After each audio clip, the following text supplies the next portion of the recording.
This podcast is brought to you by Texas Performance MC. You guys know Mark, better known as T-Bar Jesus, down there in Cedar Park, Texas. You can always check him out on Instagram at Texas Performance MC. Give him a follow, give him a call, stop by. Let's see what you can get done by him. My man. How you guys doing, man? I miss you. It's been a couple weeks, hadn't it? You know, since we did, I guess Dump Truck was the last one. We've been ripping and running, man, trying to get some bikes caught up. We got to go to Giddy Up, which was a blast. I don't know what anybody else is saying about it, but I had a good time. As always, hungover, out of it at the show, but was just basically resting to get drunk again that night, and that's what I did, and I had a good time, man. Had a cool front come through that kind of sucked. We didn't necessarily pack for that riding down there and everything, but you know, for the most part, it was exactly what I expected it to be. A good time with a lot of good friends. So I hope you guys came out to that or got to experience it.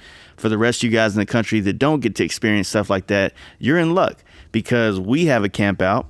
My buddy Steve Chamberlain has a camp out in Michigan. So you have an opportunity to come and see these cool ass type of events that aren't really dictated about how cool your bike is and what kind of truck you brought there and trailer, and nobody's trying to sell you anything. It's just a good time to make good friends that are motorcycle related. So be on the lookout for that. Our camp out is coming very soon, April 26th through the 28th. So it's going to be a Friday through Sunday at Adam Sandoval's campground in Moyers, Oklahoma. That's K River Campground. You can Google search it.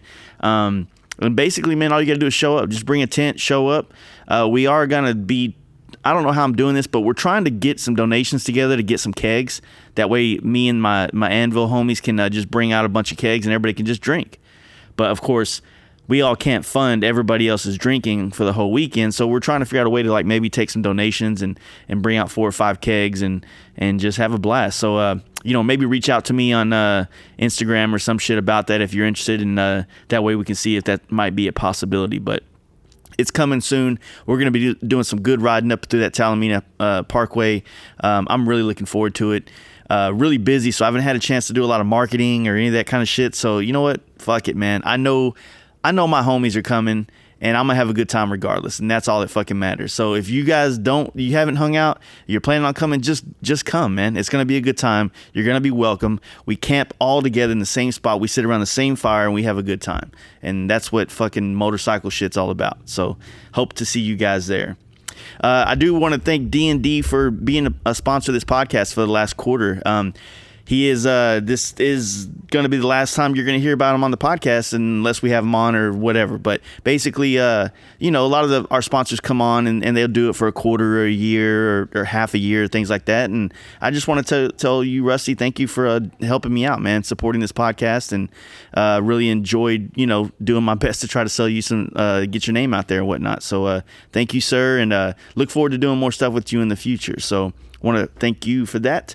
I also want to thank Paint Huffer Metal Flake. You guys have always taken care of us here in the paint shop, whether it's providing us with flakes and pearls and things like that we need, or helping us keep this podcast going. So I appreciate that, Brian, and you guys keep rocking out. I think they're going to be at Arizona Bike Week this weekend at some throttle addiction show or some shit like that. I don't have the right information. I'm sorry. Should have did the research.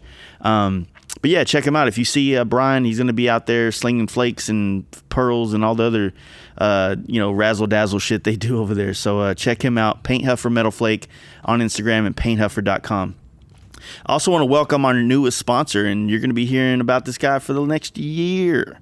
My dude Kevin over at Big Bear Performance. We stopped in. We had a really short podcast, but he really felt like it helped out a lot. So he wanted to become part of this podcast. He wanted to help support the things that we're doing and the message that we're trying to spread as riding motorcycles and all that other good jazz. So, if you listen to that podcast, you know that he you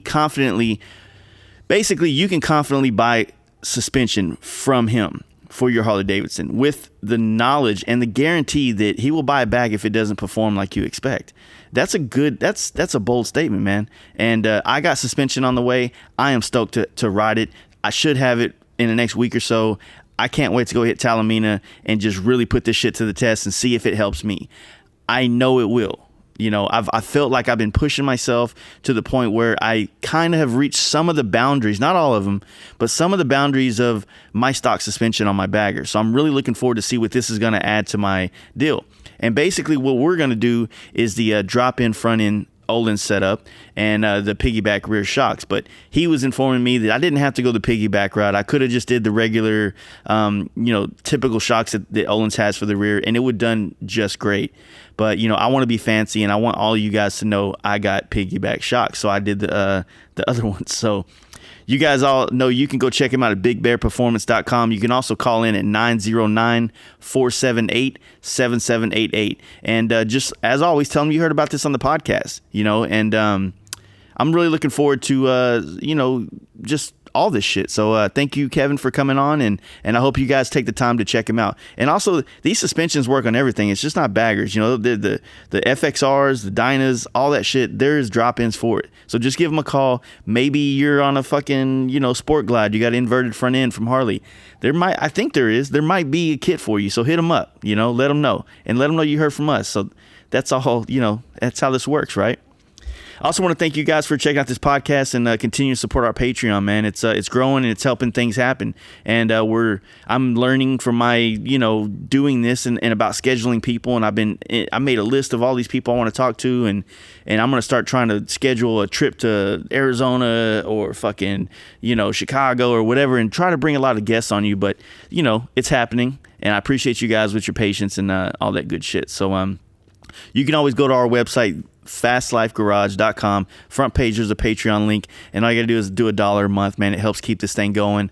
It helps make it to where we can do more with it, and that's really what's important now is we've got enough on there to where it does keep it going. So it's not going anywhere. That's not happening.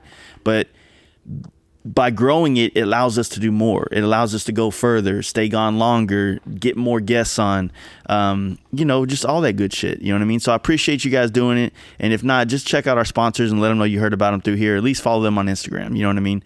So this week we have my good friend, Justin Kelly. Justin Kelly is a pretty, I wouldn't say unknown dude. I mean, I fucking know him, right? So he's a guy here in Dallas Fort Wort that has a shop, and he kind of, has a passion for motorcycles, not just any particular kind, but he's just, trying to make his, mark on this industry. And I've always enjoyed having talks with him. It seems like we'd always find each other around a campfire at Nitty Gritty or Giddy Up or a bike night somewhere, and I'm usually hammered drunk and talking shit, but he's a good dude and he puts up with my shit. So I'm really excited you're going to get to hear from him, and looking forward to it. So, here he is, Justin Kelly. Hey guys. You ready to let the dogs out?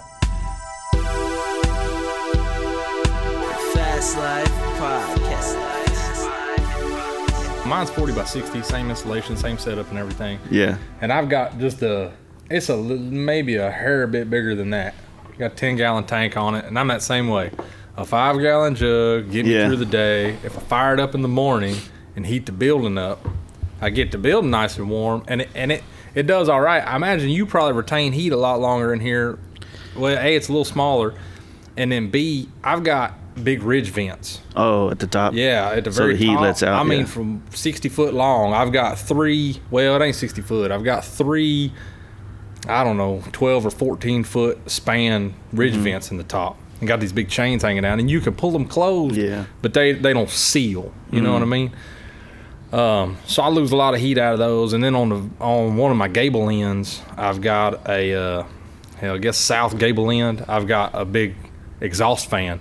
But that exhaust fan, dude, I tell you what, saves my ass. In the summertime, I pull my doors up and turn that exhaust fan on. I don't pull the doors all the way like head high. I pull them like knee high, and that exhaust fan pulls that air under that door real hard. And man, it's like having a fan on in there, And then too, if I fire up some old shovel head and it just smokes the fucking place out. Sucks it out, yeah. Yeah, I can clean it out real fast. The only thing that sucks in the wintertime is when we turn the paint booth on, it sucks all the heat out of the shop. Oh, yeah, I didn't think about that, huh? So we end up having to just run the heater all day. Yeah. To continue to keep it around 70 degrees. That way things will dry. I was about to say, you got to keep it warm for the paint, right? Yeah, 70 degrees is usually like, if you can't make it 70 degrees in your shop, you're pretty much... pissing in the wind. Yeah, because the paint's gonna have harder time drying, and you just run into. I mean, you can remedy it, and there's ways around it, but it's just not. Me and a friend of mine, Cody Hennings, made a homemade paint booth. That's what that is. Oh, no shit. Yeah, I just thought you encompassed it in plywood. So mine's the same thing. We painted it silver, so when the EPA drives by, they're like, "Oh, he's got a paint booth in there." It's like, nah, bitch, that's plywood, homie. Well played, sir. Well played. Yeah, I acquired this big shipping box, a big plywood box that a motorcycle ships in, and I ripped one side of it, one long side of it, stood it up, cut holes out in the back, and put two like $20 Walmart box fans in it. Bought some household heat and air, air filters. Put the air filters on it, and I've got it wired into where it's got LED lights and all in it. It's just big enough to hang a frame in if I needed to. Yeah. The idea was I was going to use it to spray powder coat in. I had this big hankering. That's what I was going to say. It sounds like a good powder coat. Yeah, like boots. So that was... I have no desires to get into this paint game, man. You guys... and that's just... I don't say out of my realm, but I've put so much of myself in welding and metal fab, and to try to jam in paint knowledge, man, I have a hard enough time remembering what to do in the morning when I get up, like... socks before the shower, after the shower, like, you know. Well, you can kind of associate it the same way like you could like fabrication. Like you can learn the basics and do the basics relatively easy, and you could do it with like cheap Harbor Freight or Home Depot guns. But to continue to go to the next level or to get deeper into the styles and the different paints, then it's just like you start going down deeper. You almost start investing more into this this practice. Same way like you get a welder, you can get a cheap little Everlast and handle some nice shit. But if you start getting to a point where you want to do some other stuff, you need to invest in more equipment, learn more skills, bring them together, then add your creativity to it. So that's kind of the same thing. It's like I want to weld and I want to be this like known guy that can build a frame, but I'm also like, I don't know if it's in the cards for me. You know what I mean? See, I'm kind of on the other end, like where you've invested so much of yourself into paint and all that. When I went to school and got out, I went to school and learned motors, and I like motors, but there's hot rod guys out there. And I just, when I built, like I put an S&S 100-inch kit on an 88, this soft tail that I did. And it was fun, put out good numbers. I felt good about it, but it just didn't light a fire in me. But some dude comes to me and says, hey, I got this hardtail and I'm not exactly sure what I want. I want King and Queen and I want retro, but I want modern chopper and I want just put some flair on it and cut me loose. Oh man. I mean, I'm as excited as a 3-year-old in a candy shop. I mean, I just can't take it. So when I started getting into it, when I started, to essentially open my own shop. I dumped all my wad on welding and metal fab. I know, because when we met you, me and my brother Jesse, when we met you at doing that podcast with Dan, we were all talking about wanting to learn how to fucking like weld more, but I think you had already kind of been doing it some. And then, that's almost over a year ago now, a year and a half ago. And so, and at that time I was putting on those classes, like little welding classes. And that's what, during that podcast, I was talking to you guys about doing that, about doing little classes. And I thought that was going to hit. I've tried. I'm a huge proponent of spreading knowledge and just helping people grow. Helping people, man, if you've got a dream and I can help you get to it, I'll put my own damn dream on pause to help you get to yours. Now, that's fucked me a lot more than it's helped me. I'll tell you the truth right now. It truly has. It's bent me over and just got me. But I keep doing it. It feels good. It's exactly right. It's what makes me feel good. I didn't grow up in some terrible household, but it wasn't the best situation either. And so I don't know, man. There's something about that just helps. I listened to the podcast you did with Dan a while back, and I remember a lot of your story from that. But I was going to listen to it again today before we talked, and I scrolled back on Dan's thing, and it stops at like 70, so it doesn't go all the way back to I don't know what's up with that. But so I mean, I guess we can give them a run back of like where you came from. You're from Kentucky, right? And so I come from a place called Land Between the Lakes in Kentucky. I drove by it. Trigg County. Land Between the Lakes is a strip of land. Not too far from Paducah? Yep, Paducah. Yeah, I'm south of Paducah.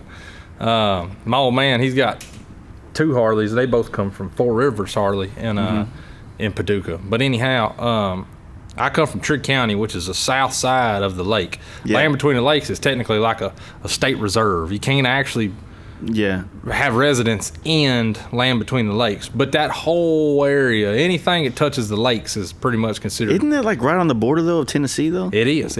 So I grew up on the line. Oh, okay.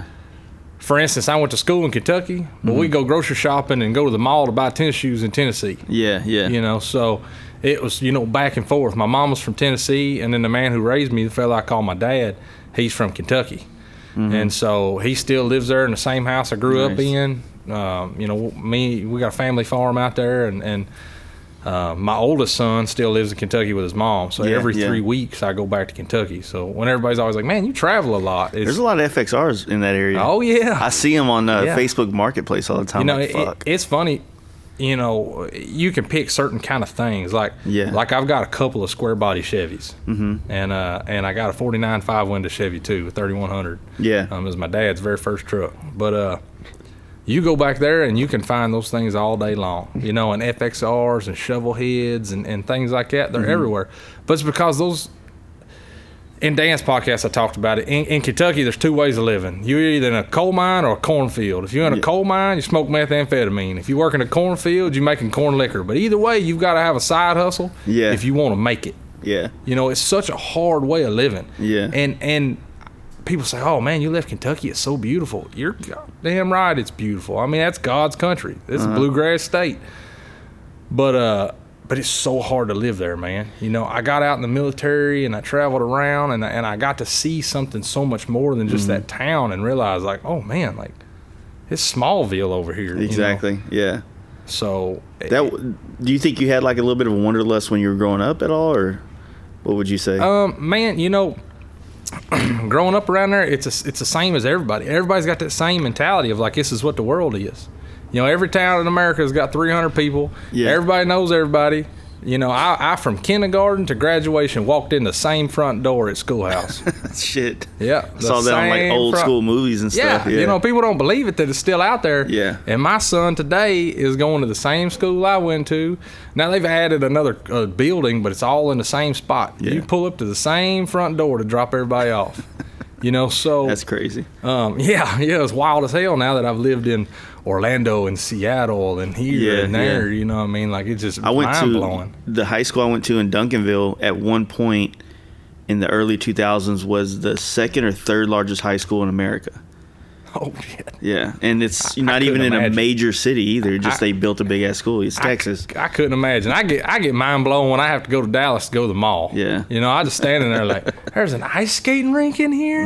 Yeah. There's multiple levels? You know, like now that you say, and since I listened to that podcast, you know, when me and my brother rode to Indianapolis where that bike got jacked, we went through there. So we were in Dyersburg at Booster Brad's place, and we went through that way. And it was, like you said, it's really, really nice country. But, and then when I started seeing all these FXRs and these bikes over there that I was kind of looking at, I was like, oh, it's so far off the major highways. Yeah. And there's no major, like, big, like, Nashville, like, that you have to go by there. Yeah. So to go over there, you got to get off the road. Yeah, you got to mean to wind up in Tree County, Kentucky. Yeah. I'm going to tell you that right now.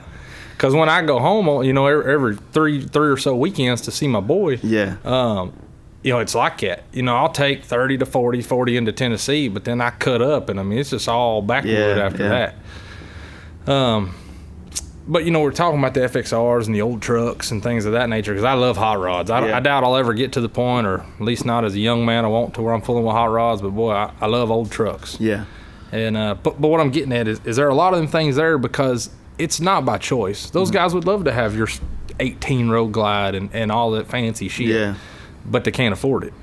You know, everybody there is just getting by. Yeah. You know, and that was my thing. When I got out of that town and went off to the military. And it wasn't that I wanted to run away from the town. I wanted to go to war. Yeah, you know what I mean? Like, when'd you enlist? 2004. Okay. Yeah. So you had just graduated recently at that point too, right? Yeah. So I graduated and left within a couple weeks time frame. Nice. I signed up and did everything. Like, signed up for the Army and got all that shit squared away before I graduated. That way, when I graduated, I had a date and I was out of town. Yeah. But like I said, it was never trying to run away from that because I didn't know any better. I thought the rest of the world was going to be like that too. So you didn't really have a wanderlust there. It was once you got exposed to everything. It was once I left there and was like, holy shit. Yeah. Like, you guys have all these fun things to do in your towns. You know, like, we didn't have no skate park. We didn't have, you know, the baseball field, the soccer field, the horse arena. It was all on the same piece of property. Yeah. You know, so that's what I knew. I grew up on a big cattle farm. My daddy run a bulldozer. I thought everybody woke up every morning and fed cows before school. I had no idea there was kids riding skateboards to school and having a big time. I just didn't. I really did. I was so naive. I just thought everybody drove a short bed Chevy pickup, listened to Hank Jr., and I was just going to get along with the whole world. Yeah. And then. Well, how was it going into the military like that? Such a culture shock. For real. Holy shit. But in a good way? Or did you feel like how did that dynamic work? I mean, you still got, I never went to the military. Growth factor? Yeah.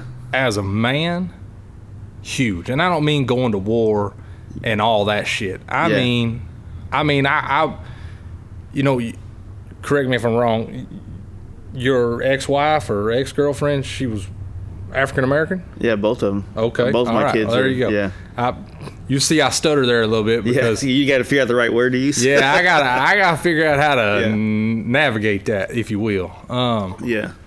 I come from an area where there ain't but one road down that. Yeah, well, I grew up in an area where there's not a lot of white people. Exactly. So you had to hide the fact that you liked rock music. You know what? I remember listening to your 2-part and you saying that. You're you listen to rock music and nobody liked it for it. It wasn't that, it was just different. But, it was a culture shock for me whenever I was like, I legit, and I talked about this on a podcast, but I was a legit weird thing when I was like, fuck, man, like this music sounds good too. Like, why I've been forcing it away from my mind for so long because, you know what I mean? And then next thing you know, it's like I barely listen to rap or anything like that anymore. But no, I understand. So, day one, show up on the bus, you get off the bus, and I'm not kidding you. The first dude that comes up to me off the school bus is this just big, yoked, mean drill sergeant, blacker than the ace of spades, and he hates me, and I hate him, and it's game on. Yeah. And he just had it in his mind like he was going to break me. Yeah. You know what I mean? And so I go through all that. He winds up being cool, realizes I'm there with the right motivation, and just kind of accepts that I'm from a different way of life. Yeah. And I wind up doing real good in that, and then, on and on and on, I wind up at my unit. Well, I went special operations, so I wind up at 2nd Ranger Battalion in Fort Lewis, Washington. Get off the bus there, day one, and get off the bus and get up to my platoon AO. First thing, boom, there's one black guy in the platoon, and he's my team leader. And what happens? I'm just getting tore up, And so he just right away spots, I'm just this young, soft-minded country boy that I don't realize the world that's out there. I mean, he really did. He spotted right away. But I tell you what, through that experience with him, his name was Theodore Smith. And anyways, he wound up becoming one of my best friends. Yeah. And then on my very first deployment, we were in Al-Assad, Iraq, and things got a little sideways, and he covers my back, and it's just one of them deals where when I had my first real taste of combat, true violence, true man on man, I die, you die, somebody's going down right now, he was right there behind me. I mean, just throwing lead with me. Yeah. And at that point, I was like, hey, this motherfucker's no different to me or anybody else. And it was that moment that I just had this revelation in my mind of like, nah, man, he might be black, but he ain't no fucking different. That's for goddamn sure. You know what I mean? And I've carried that on, and so people that hear me drop words or certain things that they might not appreciate, and it's out of old habit. It's out of I grew up with that, and when I call home and talk to my dad, I hear it, and it's just it's in my life, and I don't mean it anyway. I don't mean it like, because a person's black or because of this or because of that. Like it's essentially if you're a piece of shit, you're a piece of shit. It doesn't. What I noticed, I mix up my words maybe, but what I noticed a lot when it comes to like the whole, I don't even know if it's a race. It's not necessarily a race. I think it's just like not understanding where people are from and how they act. Yeah. Like when I was younger, hanging out in the hood and Pleasant Grove and these areas where, very few white people get to go, I grew up playing basketball and I was good. So I was kind of like, that was my pass into all these things. Yeah. And you grow up accustomed to that, and then you don't really see it otherwise. And then, like I said, when you kind of when I started getting into motorcycles and racing and shit younger, and the crowd changed, and you start hearing their perspectives, or you start seeing what you used to do or used to be around from that crowd, you're like, oh, I see why you see it that way. Yeah. You know, like, trust me, I go to an Applebee's we like to call it Trapplebee's around here, but you go to Applebee's every once in a while in a certain part of town, especially where I'm from, Duncanville, it's hood as fuck. And I'm like, you know, I'm so out of practice. I'm like, I can't hang out here, man. Just out of practice. Yeah. Man, I just ain't ghetto enough right now. Hold on, let me go to the car. But it's just a different world, man. Like you take one white person and you throw them in you know, in a parking lot party, you know, with nothing but black folks doing what whatever they do, then you're gonna feel like, dude, this is. You feel like a cotton ball in a coal mine. You take one of those black dudes and you throw them at anything that white people do, you know, unless it's a whole bunch of white girls, and he's gonna feel the same way, you know. You know what, man? Well, that's such an in-depth conversation, but it's funny because I'm gonna hit on one last little thing on it, and then because I'm gonna wind up saying something that's gonna get my ass in trouble. But I have noticed, like when I was younger, and I come from that lifestyle. I come from Hank Jr. or die, and I wound up with a black team leader going out with him, and he had a white girlfriend, but they were going out to hang out with some black folk, and it was like real mixed up for me, and I felt real freaking awkward about it. Yeah. Well, then he gets a chance to go hang out with me and some of my boys and some of my friends, and he winds up in this essentially just honky-tonk bar. Just, he is not, you know, he right out of the gate we walk in, he gets that like, you ain't from around here, are you, boy, kind of treatment. And he just dives off in it. And so I think that's definitely in part kind of who the person is. Yeah. You know what I mean? Who they are just on their interior. But I feel like it's harder to go one way than it is the other way. I really do. Well, especially these days. I mean, when I was doing this, when I was like in, you know, playing basketball and growing up, it was late 90s. Yeah. You know, it didn't feel like that, you know, of course I didn't grow up in like a really oppressed neighborhood for black folks, like, you know, some part of New York or Cali or anything like that. Grew up in fucking Dallas, you know what I mean? Like, but still, pretty simple. You weren't welcomed.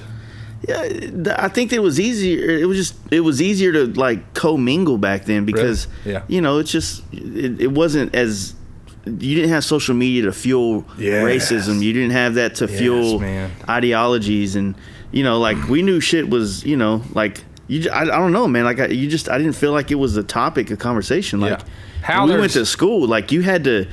Like some of these guys, I still talk to this day or whatever. It's like you grow up with these guys, and you're just like, you know, that's my buddy Rick. Yeah, you know what I mean? Like, I don't understand this big resurgence of racism. I don't get it. All this stuff, man. I really don't, man. And I think you hit the nail on the head. Like, I don't want to sound like an old man, but just social media and news and, you know, this and that, and everybody fired up about Donald Trump, and, you know, everybody fired up about Hillary or Killary or whatever the fuck you want to call her, and you know, like, man, you know, I don't care who it is. You can go get the Pope, and there's something shitty about him. Yeah. It doesn't matter. If you think about it. I got shitty. You got shitty. Everybody's got some shitty in them. Yeah. It's just how hard you work to put out the good. Because when a man wakes up in the morning, he inevitably, out of just sheer laziness, wants to let the shitty out. Yeah. It takes work to get up in the morning, do the right thing, and not be shitty, not be a shitty human being. You know, text your wife, even like my wife. She goes to work before me in the morning. God love her.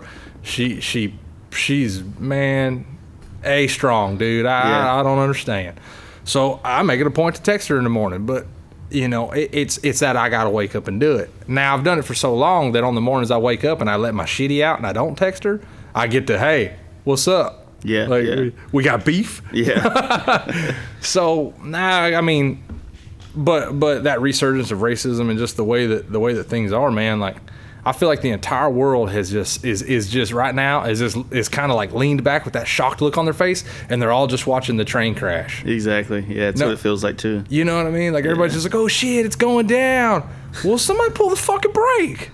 Yeah, I was thinking about this, you know, because I listen to a lot of Joe Rogan podcasts, and I kind of get my news from those conversations. Like I guess today he just had Ben Shapiro on. I'm looking forward to listening to that because that's kind of like how I get my politic news. You know what I mean? Yeah.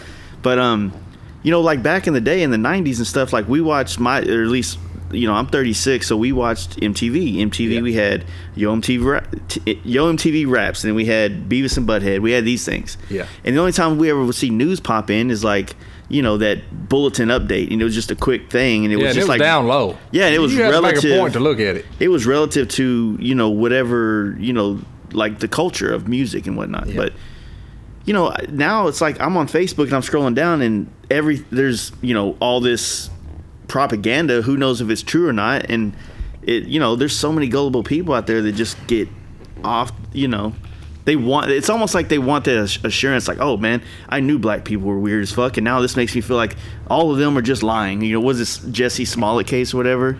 You know, all kind, like, I'm just like, you know, that's why I try to focus on the motorcycle industry and just understand that, and that's even a fuckery in itself that you try to get to. So I 100% I refuse. Like in my household, I absolutely refuse, which we don't have cable TV no more anyhow, but I refuse to watch the news. I refuse it. Now, I'm just like you.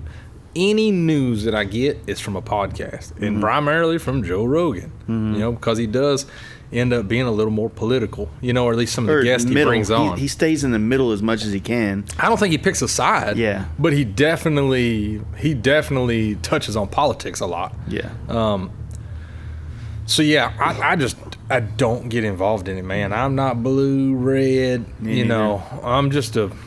You know, my wife has a lot of family from Cali, and, you know, they're all, you know, every once in a while, like when I was out there a couple of weeks ago, I was having dinner with them, and, you know, her aunt, which I love to death, the nicest lady in the world, has a dope-ass pad right in fucking Venice Beach. Badass. And I stay with her every time I go there.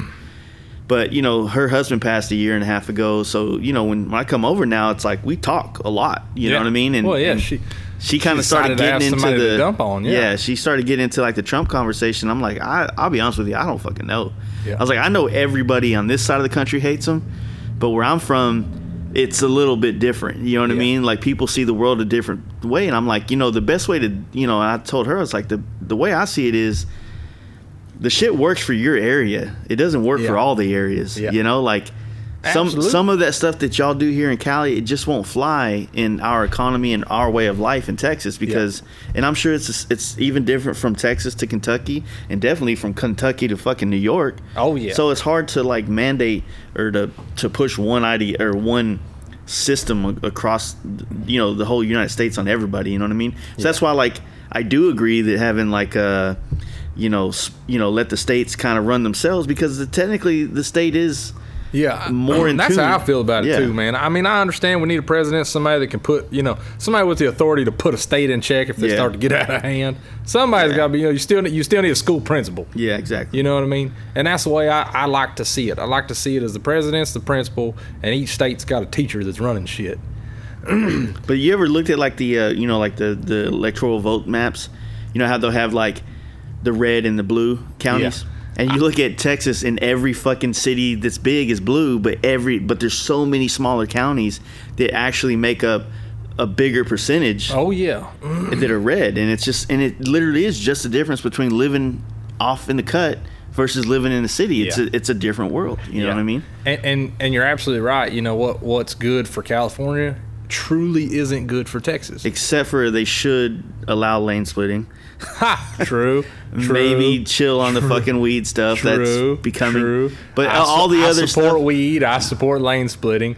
I don't support this exhaust conundrum they got going on. That's some other shit. I don't support that at all. You tell me I got to change my pipes, you might as well get it out of the car ready to have a gunfight in the street. You know, like it's going to turn into the OK Corral. It's a crazy thing, and I don't. Like I said, this could be more fake news bullshit, but like seeing how many people have been fleeing out of that state. You know, and a lot of people moving here, and I mean, then looking at the prices of shit here have been sky. Like, I was complaining about this on Facebook the other day about, like, fuck, man, trying to find a rent house here is ridiculous now. That's everywhere. $1,700 for a 3-bedroom. Like, that's California prices for, you know, and not in the city, but in the suburbs of, you know, you go to Riverside, you can get a nice 3-bedroom fucking house for, you know, $1,500, $1,700. You know. That's Dallas now? Like, what the fuck? Austin ain't even that bad. Yeah, but Dallas is also one of the biggest metroplexes in the United States, too. Yeah, I heard about that. A lot of people are forgetting that factor. Yeah. Because it's so easy for guys like me and you, we're kind of on the outskirts of the metroplex. So we're more rural and it's easy as hell for me. Like, I got this in my mind. There's an imaginary line. It's called I-20. Anything south of I-20 ain't the metroplex no more. Yeah. So for me, I'm south of I-20, and I'm out close to Burleson and all, and so I don't ever see, I don't ever feel that big city, big metroplex something. And then I'll have an appointment for my damn knee or back or head or something at the Dallas VA, and I've got to be there at 8:30 in the morning, and I'm on 20, and I see that it's just a madhouse, and everybody's just trying to kill everybody. And I'm just like, holy shit. Like, what in the hell is going on over here? But like I say, you know, DFW has now turned into one of the larger metroplexes in the United States. So we often, I think guys like us that are out here away from it, but we're right on the edge of it, we often forget how big it really is. Because we're out here. I live in downtown Dallas. Well, yeah, that's true. But, you know, like I said, it's I've lived there multiple times, and I've also lived out here multiple times. So I've kind of had the taste of both living in the city and out of the city. And the things I like about the city is I like being in the city after the city shuts down. So once everybody leaves and goes home, I love being down there because it's almost less people than being out here in Waxahachie. You know what I mean? Yeah. So I like that part, but I don't know. So after back to your story. We're all right. How long did you do military stuff? Like how? So I was active duty for 4 years, and then I got out of active duty, come home. Thought I was going to come back to Kentucky, and live the dream and, the American dream, So I came home still thinking, I'd gone out and experienced the world. This is where that wanderlust factor is going to come in. Yeah. I went out and got a taste of the big bad world out there and how much fun it could be and how many adventures there are and fast cars and loose women and good Lord have mercy. And then, I went to war for all these years. And because the entire time I was in, start to finish, was just war. Yeah. And so then I come home, and all of a sudden I'm in this little town where I'm back with all the people I went to high school with, and it's the same people doing the same thing and the same struggle. And so, I talk about it in dance podcasts about, I met this girl that I was in high school with, and I kind of just blindly married her because at the time, and I was active duty, and I was doing all these deployments, and I was constantly, people were constantly dying around me. Shit's getting blown up. This one's getting hurt. That one's getting hurt. And I just had in my mind, like, I'm not going to make it to 25. Yeah. And I'll be damned if I die and not have checked all the blocks. So I'm going to get married. I'm going to have a baby. I'm going to buy a house. I'm going to buy a truck brand new from the dealer. Like, I got these things I'm going to do. Yeah. And I went ham as a motherfucker. Just went hard.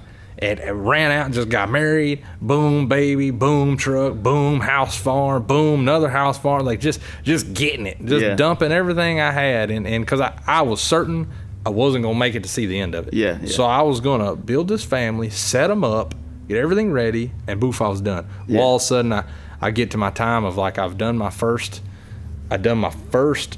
contract with the Army. And I said, well, shit, it's time to get out and go home. Like war kind of was like, I don't want to say it was kind of like at a lull. It was like an odd time, it was like 2009, 2010. Obama come in and started changing shit up, and it just got weird. I thought, I don't want to be in this. Obama's going to fuck the Army up, and I don't want to be a part of it. Yeah. So I got out and went home. Well, I got home. I went to welding school. Started welding for a living every day, and then realized just how hard that fucking was. And here I am welding again, but I do it on a different rate, Yeah. But I was welding in, and my goal was to buy a big, nice welding truck and all that. So long story short, I get back to Trigg County, and I realize I can't fucking stand the place anymore. Yeah. Everybody's closed-minded. Everybody's, I went back to that same town where everybody's just extremely racist. Nobody wants to go a town over to eat a better pizza than what we have because that's all that American pride there. Because we're rival football team. Yeah. I don't give a fuck about that football team. I want some damn pizza. Yeah. And it's like when I left, all of a sudden I left that mindset. Yeah. And then I had this wanderlust for there's such a different life out there that I'm truly attracted to. And you got guys like my dad who they went out and they traveled and they didn't like it. Yeah. He went back and he was like, no, screw this. I'm going back to my small town. I went out, got a taste of it and was like, oh, I love this. Yeah. You know, I'm in it. Let's go have big fun. Yeah. You know? So when I went back, I hated it. Nothing made me happy. So one of my old team leaders had started working for Blackwater had become Z. It was still Eric Prince running it, and the embassy just hadn't caught on yet because they don't do their damn paperwork. So anyways, I got hired on with a company called Z. Started contracting with Z. Z in Iraq, contracting with Z in Baghdad, and the embassy was like, hey, hold on. Everybody that was essentially on the, if you were on the payroll before this date, you're done, you're going home, because you were, like, they realized those were all guys that were part of a previous contract that were now in trouble. Yeah. So us guys that had showed up new, we got to stay, and we just switched over and become Triple Canopy. And then I worked for several years for Triple Canopy. And then I wound up getting hurt in Baghdad working for Triple Canopy, came home, again, get home. And my story when I got home is just kind of, it's got all kinds of ups and downs to it. Yeah. You know. My close friend worked for Blackwater and then came into Triple Canopy. Yeah, so same. There you go. Yeah, so a lot of there. guys made that transition, Yeah. but a lot of guys that were in country during that transition, they got screwed because the embassy dropped them. You know, the contract got dropped. They all got pushed home. So then they had to go through this whole like retraining, reclassifying, to now make the transition to Triple Canopy. What year was this? Around what time? When that transition happened, I would say 2011, 12. Yeah, that's 11, right when I beginning of met. 12. That's right when I met this guy, and he was, I had built a bike for him, and he was living here in Dallas. He's from Newport News, Virginia. Oh, okay. So he's from there, but he was here, and he did, around the same time you were in military, and then he got out and did that. And so I was working on his bike, and I keep it at my shop. You know what I mean? And then he'd come into town, and he'd pick up his bike, and we go rip around, have a good time. We used to be some dirty dog dudes back in the day, like using those bikes. And I was single, and he was single, and we had a good time. But man, like I would hang out with him, and he would just tell me these stories about from the military, and then tell me stories from like he was part of a lot of that training stuff whenever they were having to train soldiers in Afghanistan for a long time. Then he would tell me about the difference between going to like, was it Djibouti or some shit in Africa versus going to Afghanistan, which is where he mainly would go back to. Yeah.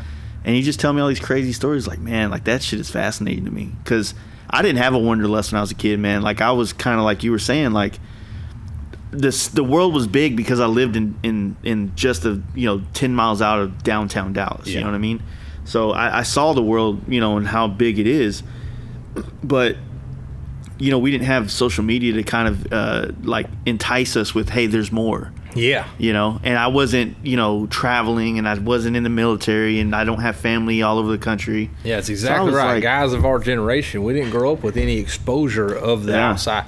I say outside world like we're in Waterworld right now. Yeah. Kevin Costner riding around with gills, but I mean, like from until I was like, I didn't take my first trip out of state other than going to like Choctaw or goddamn Shreveport, with my parents so they can gamble and I stay in the hotel or some shit, was in 2000. It was 2010. I went to LA. It was the first time I went out of Texas. I understand that, just because as a kid, the biggest city I'd ever seen was, I'd never been downtown. We're Southern Baptists. We ain't going downtown. Them folks is drinking. Yeah. But we go to the airport in Nashville, and then, I don't know, in my younger years, because my grandparents live out here in Texas, and so when I was a kid, each summer, I'd get flown out here to Texas for 2 weeks. Oh, okay, yeah. So I got to see, here in DFW, that was my biggest city thing. And so I remember when I was a kid, my grandparents drove me down to, is it San Antonio that's got SeaWorld? Yeah, San Antonio. So drove me down to San Antonio to see SeaWorld and all kinds of things like that when I was a little kid.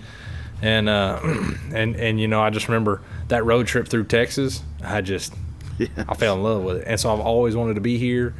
And so, my way around, I wound up back here. And I was born in Texas. For real? Yeah. Hell, my mom and my blood dad lived in a trailer in Joshua. Yeah. And, in Godley's where it was. But, they was at a rodeo in Dallas. I was on the way home, and my mom went in labor in the truck. Nice. So I was born in Grand Prairie at the hospital there. Because used to it wasn't nothing out in Joshua, Godley, Cleveland area.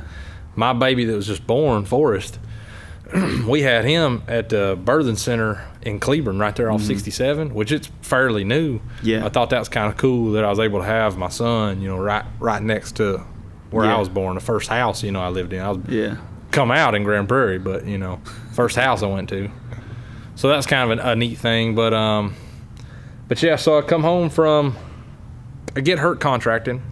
Come home from that, and it just all kind of come to a big head. Me and my ex-wife at the time did not like each other, and we're not going to work. And, you know, typical Jody story. Everybody's got one, you know. Yeah. So I come home, find out.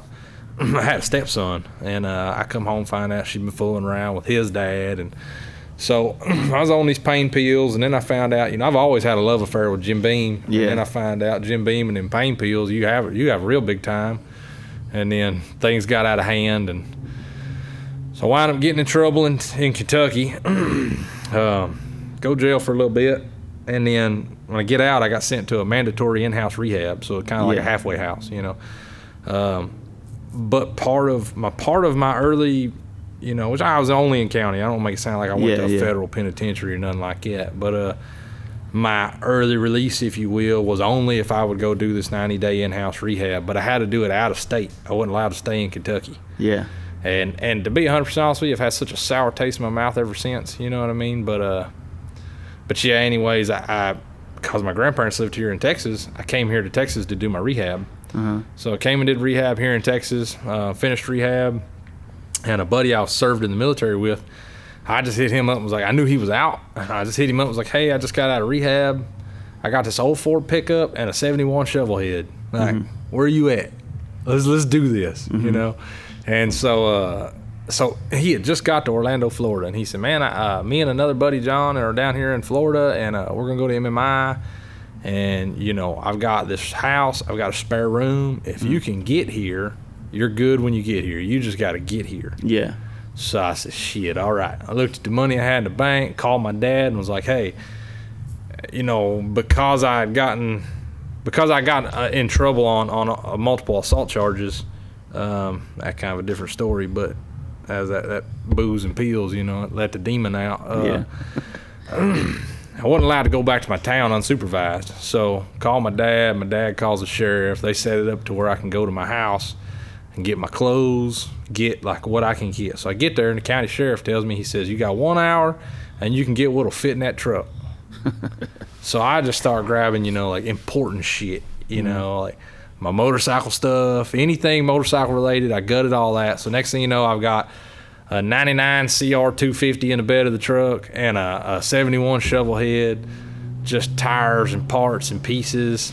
I asked if I can take my guns. The sheriff's like, yeah, as long as you ain't staying here. Yeah. So I throw all my guns in the back seat of the truck. Like, I started just loading everything. Tell my dad, you know, hey, sorry, can't stay. Gotta go. Left, made it to Florida. I get to Florida, I only had a few bucks left in my name. Yeah. You know, and so get down there and make it to Orlando, get to my buddy's house. And sure enough, man, he pretty much raised me for 6 months after that. 'Cause I had no money and no job, I had exhausted everything, you know. And Were you able to go right into MMI, or did you have to wait? Well, so when I went down there, I had no intentions of doing MMI. Oh, okay. You know, I built my shovel head already. I was like, what the fuck I need to go to MMI for? Yeah. I done built a motorcycle. What the fuck are you going to teach me? Yeah. You know, I just that kind of arrogant, you know. So they started MMI, and they'd gone for a few weeks, and they're coming back telling me about all this cool shit. And I was like, well, I mean, I want to do cool shit too, you know? So I went with them to school one day and talked to the counselor and all there, and they're like, yeah, man, we can pull your GI Bill, boom, boom, boom.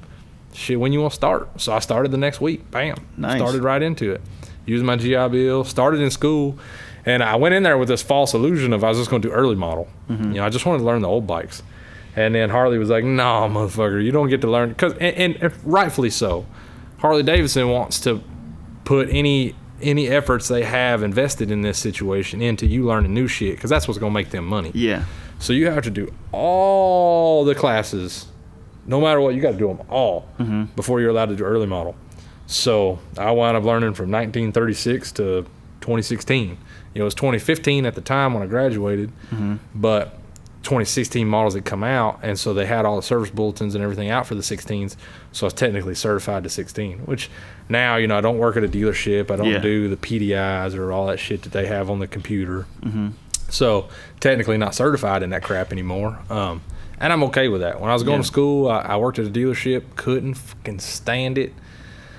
No dig at the dealership. There's certain people that works for them. Yeah. But it's just not for me. Like, I like to solve problems. I like when a guy calls and says, man, I want this, this, and this. And the book says they don't go together. Well, fuck you, they don't. Let's find out how. Or when, you know, Harley, there's so many things on a Harley Davidson they say are unserviceable. Like, used to be starters were unserviceable. Yeah. You know, now technically you can change the starter clutch in them.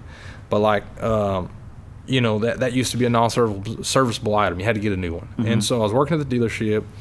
The ride of the wall, you know, every year they drive the Vietnam wall around. So this Vietnam vet comes in, starter clutch has gone out. Test it, starter's bad, but I know it's a starter clutch. Like, it's not the starter. Well, the service manager is hell-bent on he needs a new starter. And I'm like, no, you're screwing this dude out of a bunch of money.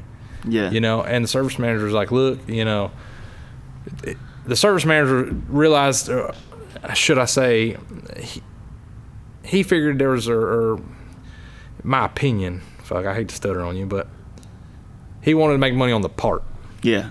Instead of fixing it and saving the customer money. And that just flew all over me. I just refused. Like, I'm damn sure not gonna screw this Vietnam vet, this old dude with 101st tattoos on him and shit. Like, nah, I'm not screwing this guy. You couldn't pay me enough money.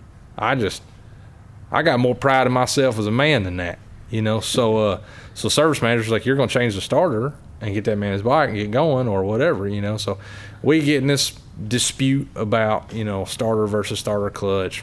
It escalates. I'm hot tempered.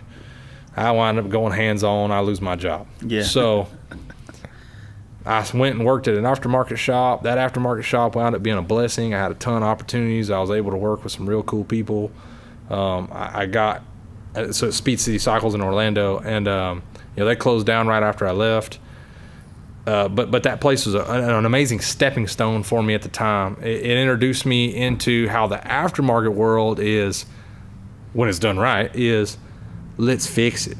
Let's find a way to fix it and make it better at the same time, to where it doesn't break like that again. Yeah. And that's where I get my rocks off. That's a good point, because the aftermarket world, you're kind of like, as shop owners, and I'm not really this way now, but when I first started, I was like, man, like, you know, I legitimately wanted to be as helpful as possible to every customer that walked in the door. I wasn't, you know, young, you know, in this thing, like, love motorcycles, love working on them, love the fact that I'm doing this and paying my bills. Yeah. You're like, yeah, man, you know, nah, man, we could get this fixed up for this amount of money. Yeah. Then the older you get, you're like, man, like, I don't eat good anymore. Yeah. And it's a weird thing that you kind of have a hard time, like, being that helpful guy that's doing stuff out of your love for motorcycles and the fact that they love motorcycles, and then you find yourself in this weird conundrum where you're like, man, like, I need to make money, you know, how do I do that? And you know, some people get trapped in this deal of like fucking doing shit for cheap or free forever, and then they almost like get shunned by everybody they've ever worked on their bike because they raise their prices, or some weird dynamics. I am currently experiencing the baseline of that. Yeah. I recently come to the realization of, like, I'm screwing myself. I'm putting all this work out, and I'm not gonna sit here and say, you know, I'm the next Jesse James or you know, whatever, fuck, you know. But I take a lot of pride in my work. Everything I've put out, I can find an imperfection in, and they say you're only as good as your last job. So every job I try to be better. I try to eliminate what that last imperfection was, and then, you know, in pushing yourself, you'll find what your new limitation is, and that will be your next imperfection. So I try to chase that. I don't chase perfection. I chase my imperfections. Yeah. You know, so that being said, though, I put so much into myself and doing a good job and being innovative when I can be. When a guy gives me freedom to build some crazy wonky sissy bar, hell yeah, I'm going to get as wonky as I can with it, because I want to push the envelope. I want to show what's in my head, you know, or what I can actually produce through my hands. But what I'm getting at is you can only charge so damn much for a sissy bar. Exactly. So if I go get all crazy and put all this time and all this effort and I polish the fuck out of it and I do all this and I got 36 hours in a sissy bar, nobody's paying me $3,600 for it. Yeah, and even if you if you charge $20 an hour, still not going to pay that much. Exactly.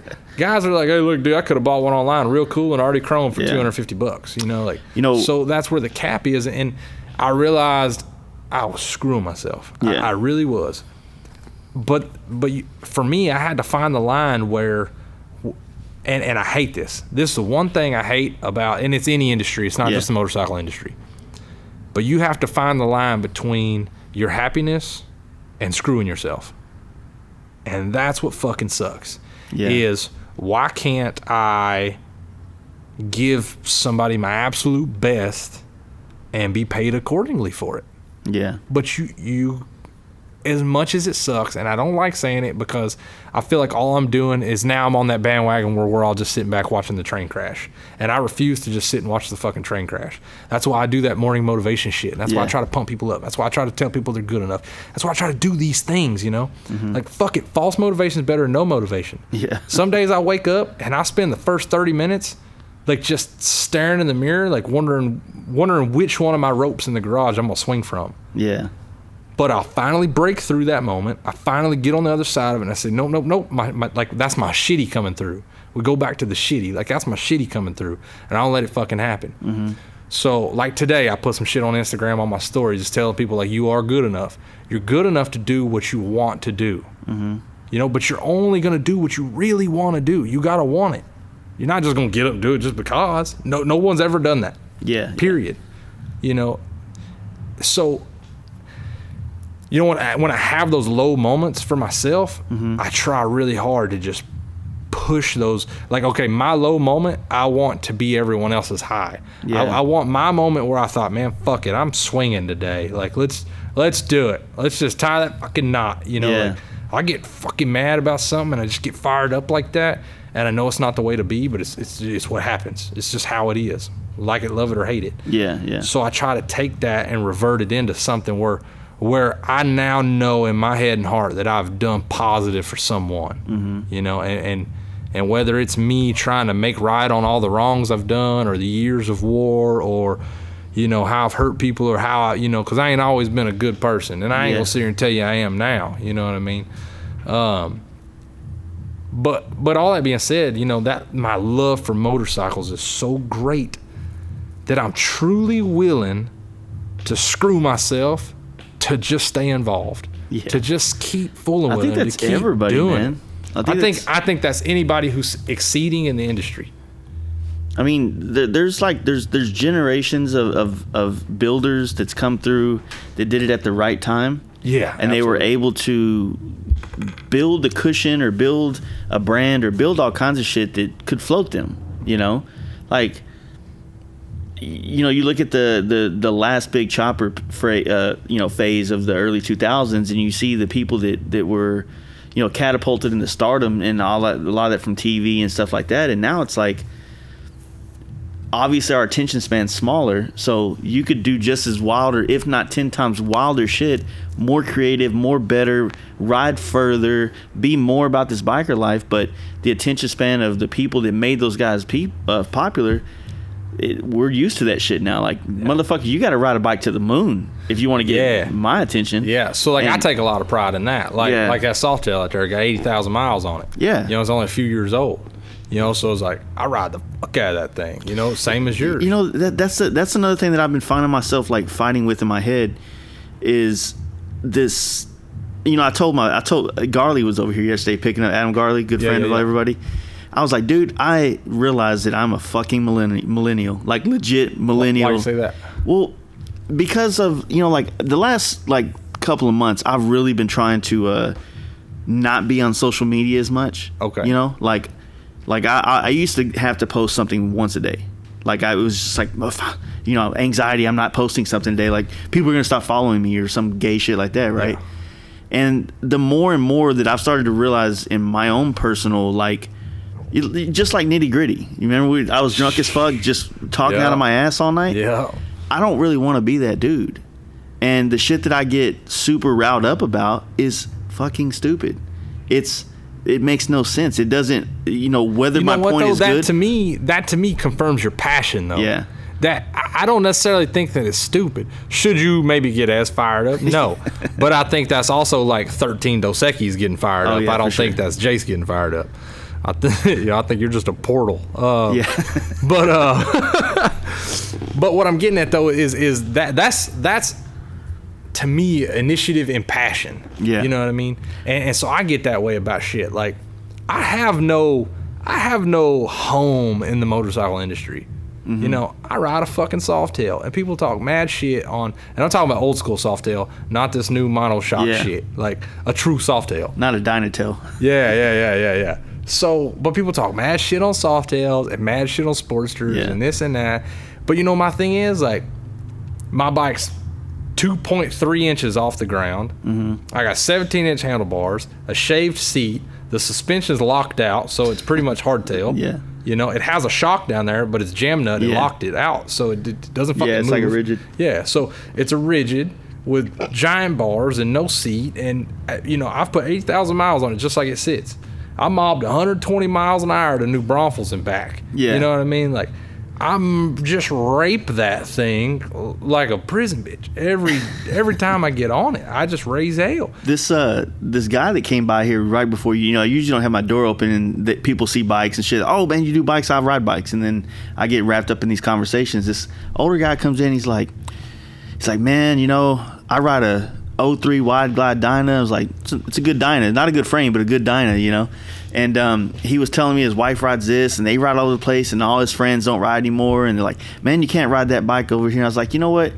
The one thing I've realized in all my years of motorcycling, all the bikes will go across country. Yeah. The only thing that doesn't go across country, or that maybe not, is the people that are on them. Yeah, it's a bad attitude. That's what goes across the country. Like, it really is like, you hear like these bagger dudes or whatever. And I hate to say anything like bagger dudes, like it's just them, but dude, there's people that did it for generations on hardtail shovels that they broke down every fucking town they came into and still made it, right? Those people can do it.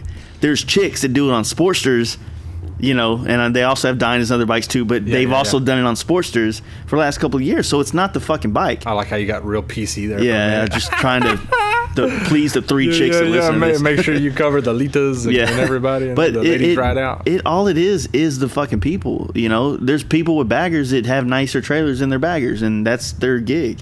But those bikes will do it. Those big wheels will do it. Those 30-inch front wheels, those 32s. That's my thing. I genuinely have mad love for fucking motorcycles. Yeah.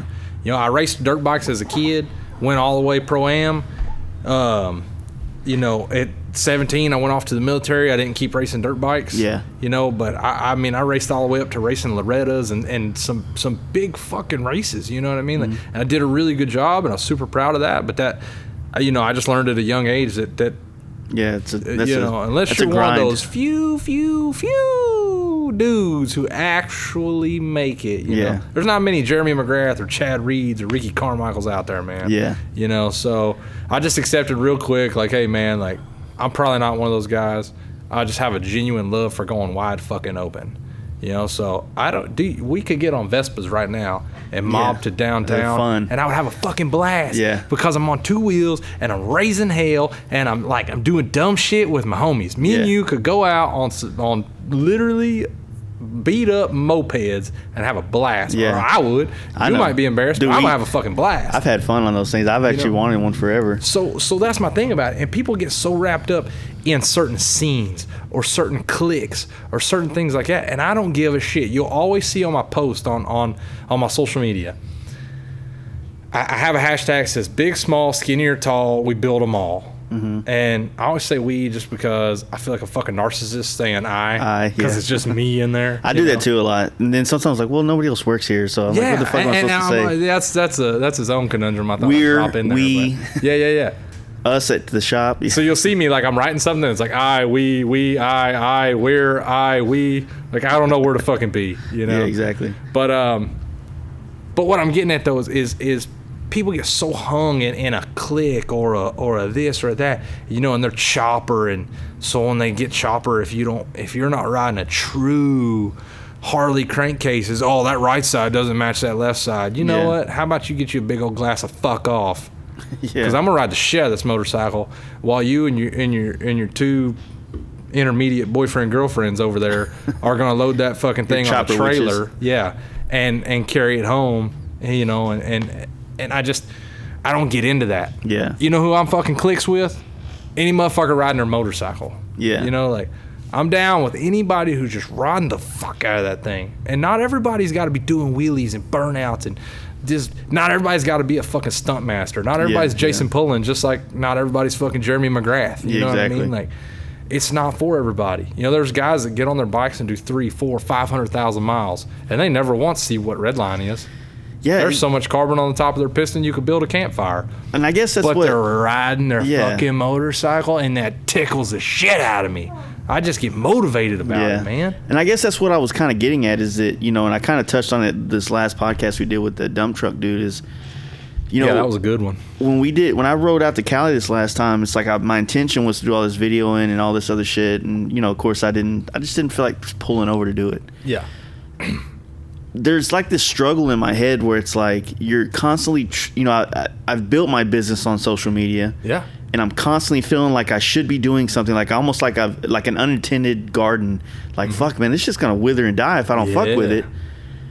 But there's also that stress of like trying to create new content. And like I said, every day it's like, fuck, man, I got to build the bike that rides to the moon all the time. It's like, man, I just kind of want to be a biker, man. I just kind of want to ride bikes and paint bikes that I want to paint, and helmets that I want to paint, and drink beer with whoever's sitting there with me, and just and not give a fuck about all the other shit. Yeah. Oh, Simpson helmets are hanging out with Schultz. Fuck, I thought they were my guy. You know, I don't want to get, not that I do, but I'm just saying as an example, I don't want to get, you know, which that's what happens on social media, is you start playing this Me Too shit. Like, well, I ride more than that guy. Why are they giving this guy free rotors and not me? I do this, and I bought 4 of his wheels. Yeah. And so I don't want to be that fucking dude. And I feel like the more I'm on social media, the more I'm that fuccking dude. And I don't like that. You know what, though, man? Like, one thing I've learned, and if I could ever meet the dude who built Instagram, I don't care how much money he's got, I'm buying his dinner, I'm buying his bar tab. Yeah. I mean, I'll pay for his lap dance. Yeah. Whatever we do, I'm going to figure out how to pay. I'll put it on a credit card. I don't care. Because the social media platforms being a free base for me to market myself, my work, my business, my motivation, my energy, my love for motorcycles, my genuine happiness about life, everything, dude. I owe it all. I genuinely, I owe it to social media. 100%. I can sit here and fucking blow smoke up your ass about, well, I've done this and I've done that. Well, you know what the fuck I've done? I've done it all with social media attached to it. Exactly. So, yeah, let's just go ahead and accept that hard fact. But that being said, though, like, I completely understand that. Recently, I was talking to Marcus about this at the last bike night when I come and hung out with you cats. You know, I was just talking about, like, he was like, you know, oh man, I miss your motivation and this and that. And I was like, I just had to back off of it. And it wasn't that I didn't have the motivation or that I don't want to lift people up. People don't realize how much time, especially when you run a business, and especially when you're guys like us, like we're one-man bands. Yeah. Everything I go through translates into your paint, but I sweep the shop, I take care of the air compressor and the welder and all the machinery, I clean my tools, I put my tools away, I order the parts, I take the parts in, I clean the bathroom, I clean outside, I answer the emails, I answer the phone calls, I entertain people on social media when they hit me up with 3 pictures and ask me how much it's going to cost to build something, and I have no idea how the fuck they expect me to give them that answer. And, like all these different things I do as a one-man band. And so, and you do, and any other guy in our situation, not just a me thing, I live it, so I understand it. To then turn around and pause in the middle of my fucking work day, in the middle of my groove, when that good song's on, and I'm fucking getting it, and I'm in the middle of building this motor, and I don't want to screw up and forget something, I've now got to stop. I've got to find the right picture, the right angle, the right edit of this, that it gets enough views, that it gets enough likes, and then I got to put some good caption to it, and that's all great. I have 100% seen a return on investment. Yeah. The amount of time that I put into social media, I see as a full return on my level of business. Business affects income. Now we have return on investment. Yeah. 100% understand that, see it, agree with it, acknowledge it, all that good shit. But nothing substitutes the fact that time, I was talking to my homie EJ about this today, time is the only substance in your life that you cannot resupply. Yeah. So that being said, I've only got so much time in my day, and everybody wants their shit done now. And now I've got to stop. I got to do this post. I got to do this. I got to do that. And every time it's got to be new. You don't want to be repeating yourself. Mm-hmm. You don't want to be saying the same shit or have the same vibe or putting out the same content. So, you know, and at least for me, like I've constantly got new bikes and new different things because I'm not cornered to baggers or this or that. For you, I can only imagine it even being harder because like it's just paint. You got paint. Like how many times are we gonna look at paint before we're like, all right, homie, it's paint. You know, but I walk in and I see like this gold leaf. I'm like, oh shit, man, like that's beautiful. You know. Sometimes I wonder though, like if you know, like I said, I'm totally in agreement because social media like, and I tell people this all the time, and I don't know if it's to be motivational to them, but like I try to tell them like, look, when my Fast Life Garage page, actually just my personal page, my Fast Life Jace, when I had 700 followers on that thing, when I first got into this shit, I was able to get the attention of people in NorCal to allow me to fly to NorCal to paint bikes. I was able to get attention to people in fucking North Carolina. And then it didn't take over 1,000 people to get that opportunity. You know, it was just about doing the solid work, not fictitiously putting shit on your social media to make you look like you're something you're not. Yeah. It's like you want to do... And I know you're this way because I see it on yours. It's like you want to be as honest as possible and you want to show people the ups and downs, but you don't want to do it. You don't want to show the downs and be the fucking chick complaining about her boyfriend and her life sucks. Yeah, exactly. You know? So I try to be real though. I try to show people that, and this is for anybody, because I tell people this all the time. You know, I have guys hit me up that I've never met before in my life, and they say, man, you know, you're motivational. It really encourages me to want to do my own shop or chase my own dream or this or that. And I tell them, I say, hey, man, that's absolutely awesome if you're 100% certain that you can afford to do it. Because the first few years, you're going to starve to death. Like right now, I'm sucking. Yeah. Reality is I'm sucking. Dude, I'm in a rut too, so you know, I know what it's like. Like, I got a lot of work, but I still, man, it's just, there's so many investments and so many expenses and things in the beginning, and everybody tells you that the first 3 to 5 years are hell. You know, if you can survive 5 years, you'll be overnight success. That's what I get told all the time. And I'm like in year 3, and I'm like, motherfucker, I'm so tired of treading water. But what I'm getting at though is social media for a business of, in my mind, of any stature, of any industry. Social media is the best tool in your toolbox. But at the same time, if I was a shitty welder and I posted a picture of a shitty weld, but I wrote some real inspirational shit, nothing excludes the fact I just did a shitty fucking weld. It's like nobody else looking at these fucking weak ass dimes over here. Yeah, you know what I mean? It'd be like if you posted a picture of some orange peel ass paint. You know, I'm gonna be like, hey, that was some nice shit you wrote, but what happened right there? Exactly. You know, so you got to know when you post shit, you're going to be 100% held accountable for it. There's some motherfucker out there that's going to call you on your bullshit. So that's all great and good, you know, that you're held accountable. But I try, and I try to tell people that are doing things, is, man, be real. Everybody wants to, like these fucking Insta models. Yeah. You know, and everybody talks about them, and I feel stupid bringing them up. It's fucking true. And I'm just like any other dude. I love seeing them on Instagram. Hell yeah, dump them titties out. You know, good for you, girl. I'm all about it. Yeah. You know? Power to the titty. Yeah, absolutely. You know, save them shits. But what I'm getting at is they get on there and post like they have this perfect fucking life. Yeah. Everything's so perfect. They're pretty, and their boyfriend's got muscles, and they're just the baddest bitch in town. Yeah. Well, you Traveling know all what? the time. Yeah. You know what? Like, I got a little fat, and I'll skip the gym sometimes, and sometimes I wake up fucking depressed, and sometimes I do shitty welds. Yeah. And I don't mean to, but shit fucking happens. Sometimes I sneeze, and I dip the fucking rod right in the middle of my tungsten, or something fucks up, and what do? I stop and say, you know what, man? Now's it. First off, I stop because I'm mad. Yeah. And then when I pull my shit together and I come back down to planet Earth, I'm like, you know what? It's a good moment to show people, like, don't get all wrapped up in, oh, man, this guy's got a shop. And I just looked at my Instagram while you were talking right now, and I didn't realize I had this many people. It still ain't many compared to some. I got 1,881 followers. Mm-hmm. And I don't go through and delete motherfuckers that don't have an account or some shit. So I'm sure you could probably say 300 of them are probably some Indonesian, some crazy shit living in their mom's basement. Who fucking knows? Got these sunglasses. Yeah, something. But that being said, though, like, you know, I don't have some massive following. I'm not some big inspirational. What do they call those? Motivational speakers. Nah, what do they call Instagram promoters? Oh, influencers. Yeah, influencers. Yeah. I'm not some influencer. I'm none of that shit. But what I do take a lot of pride in is being real as a man or woman or indifferent, whatever the fuck you think you're gonna be today. But be fucking real. If you can be anything, be fucking real. If you suck at it, put out you suck at it. And I'll tell customers, I have guys hit me up, hey, can you do this?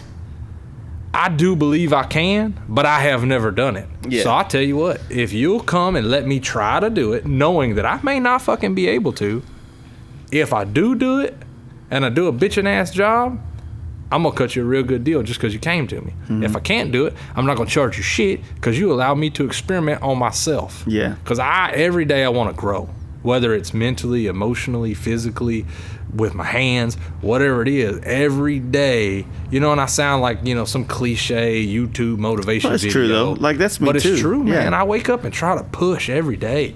You know, one of the narratives that I've been talking about a lot on this podcast, and I actually do believe it wholeheartedly, but I do push away a lot of work that I don't feel like I can knock out of the park, right? Yeah. And there are things that I want to do, like I don't do a lot of full color airbrush work, like, you know, flesh tones and shit. Mm-hmm. I've done it 6 years ago. I'm out of practice. I don't want to do it for you with a payment on the end of it. Yeah. And I don't have the time to take on maybe projects. You know what I mean? So there's this weird thing. It's like, yes, I want to do it for myself. So I try to give myself projects to do it, to practice, to get it down, and then offer it to the public. See, I'm more risky, man. I'm more risky in that because my thing is, at the end of the day, dude, like, no, you know, cliche again, but nobody's promised tomorrow. Yeah. I'm fucking totally ready to risk it for the biscuit, dude. So when some guy calls and says, hey, you know, I got XYZ and I'm loaded up with work, and I'm not entirely fucking sure I can make this, or I've never made it before, but this guy needs it for this show or this ride, because everybody's got a ride. Yeah. You know, We're going to bike night. Yeah, everybody's some fucking Hell Dito, and they're fucking, you know, goddamn going on this ride, you know. Well, you know what? I fall for it every time. I know they're full of shit, and this ride is probably them and their fucking buddies going to Best Buy to buy a new fucking Call of Duty, but I still fucking do. I still stay out there late. I still miss dinner with my wife and kids, and I still jump through my ass because, honestly, it makes me feel good. Mm-hmm. It does. It makes me feel good. Number one, to push myself. Number one, to grow. Or number two, to grow. Number three, just to help people. Like, I enjoy it, man. I don't know. That's a deep-rooted conversation on why I get into helping people. Back to what you were saying about, like, opening a shop, coming from MMI. Oh, yeah. Finding out what it is that you want to do with that education you just paid for. You know, I've heard a lot of people, you know, the Metric Maverick up there in Fort Smith, you know, he's going MMI. He's motivated through this podcast, probably your page, and plenty of other people here in the Midwest that do stuff. But it's cool to get to that first step and do that, but there's the so much shit on the back end of what to do now. Like, if you go the Harley route, like, you have to be conditioned to basically eat shit for 5 to 10 years. Just like a goddamn, and then, you know, in 10 years from now, who's to say that, like, you know, the way I see a lot of these dealerships going is, fuck making master techs anymore. Just fucking, when they get to where they're making good money, let them go and bring in a whole slew of fucking fresh batch kids. MMI is just a baby factory. And then they're making these Harleys so fucking easy to work saddens on. me. You know, they're making these Harleys, you know, and I say that happily because I'm not as mechanically inclined as you or Mark, but you know, you look at an old, you know, Dyna or an FXR from the 90s and you're looking at, okay, you have to adjust the motor to line it up to put the primary on so nothing leaks. Not on the new baggers. That shit's dummy proof now. Yeah, dude, fucking you just put it on. There's a perfectly sized bolt hole and it goes in or it don't. Every area has a different type of bolt for a different area. You're like, oh yeah, those are primary bolts. Oh yeah, that's a fucking case bolt. You know what I mean? So it's pretty fucking idiot proof. But the other thing about that, and this works for the paint side and the fucking building side and the mechanic side, is that the motorcycle, if you're trying to stay in the motorcycle scene, it evolves and changes.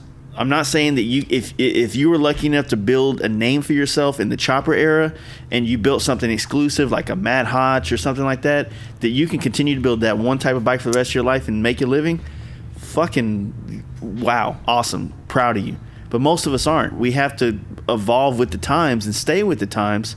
Same thing with paint. Like, okay, panels aren't as popular anymore. What's next?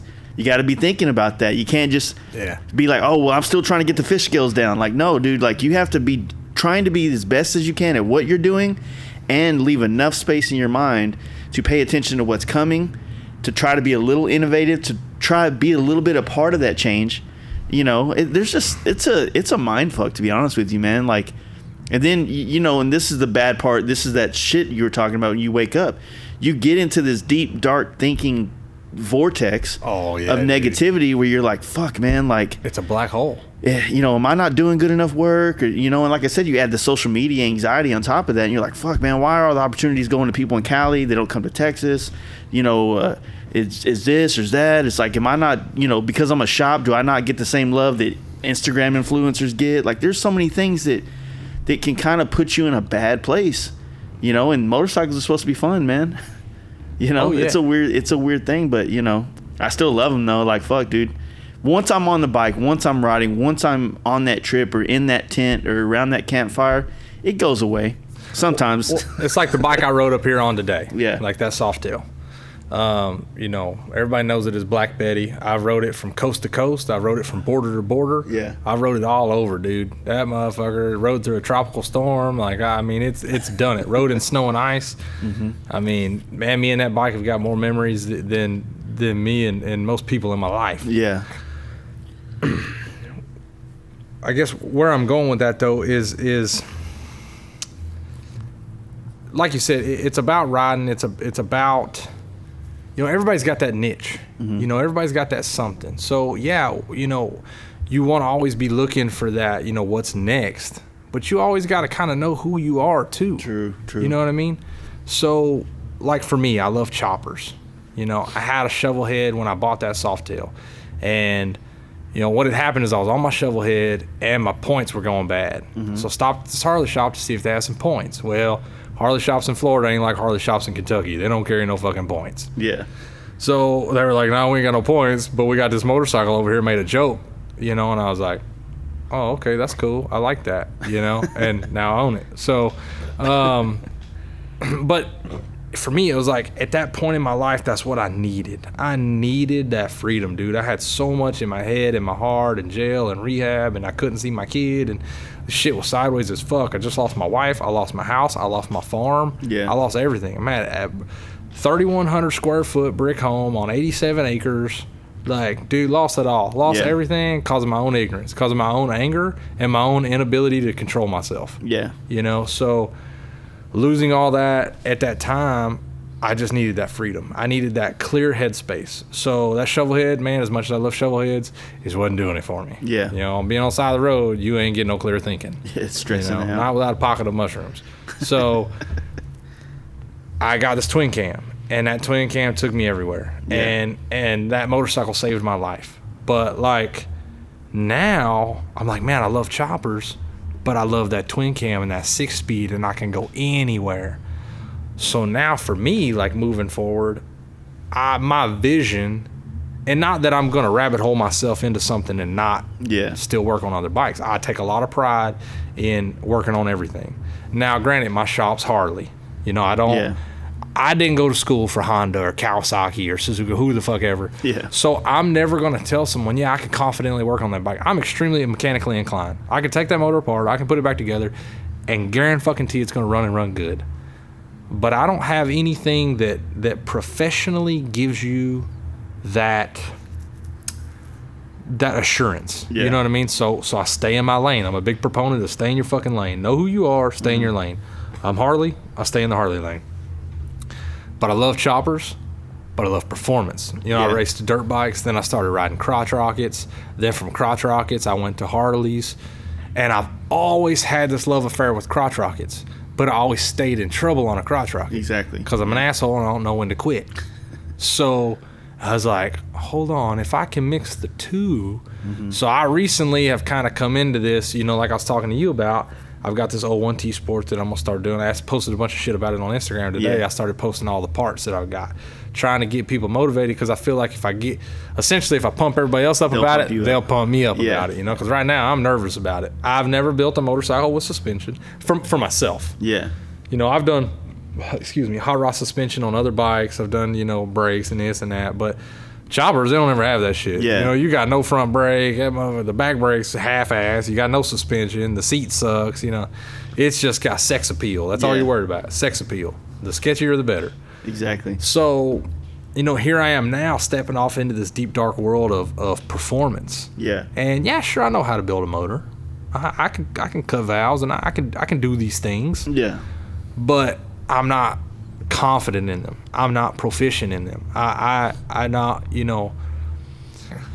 There's a rabbit hole there that you can go down. Yeah, absolutely. Becoming a very proficient horsepower making motor builder. Yeah. You know what I mean? That's another, knowing how to put cases together and do those type of things is one job. And I know how to do them now, but I can't do them in a timely manner. I can't do them to where I can can't do it and make money at it. Yeah, that's exactly right. I can't do it and make money at Yeah. it. So I hadn't really been doing it.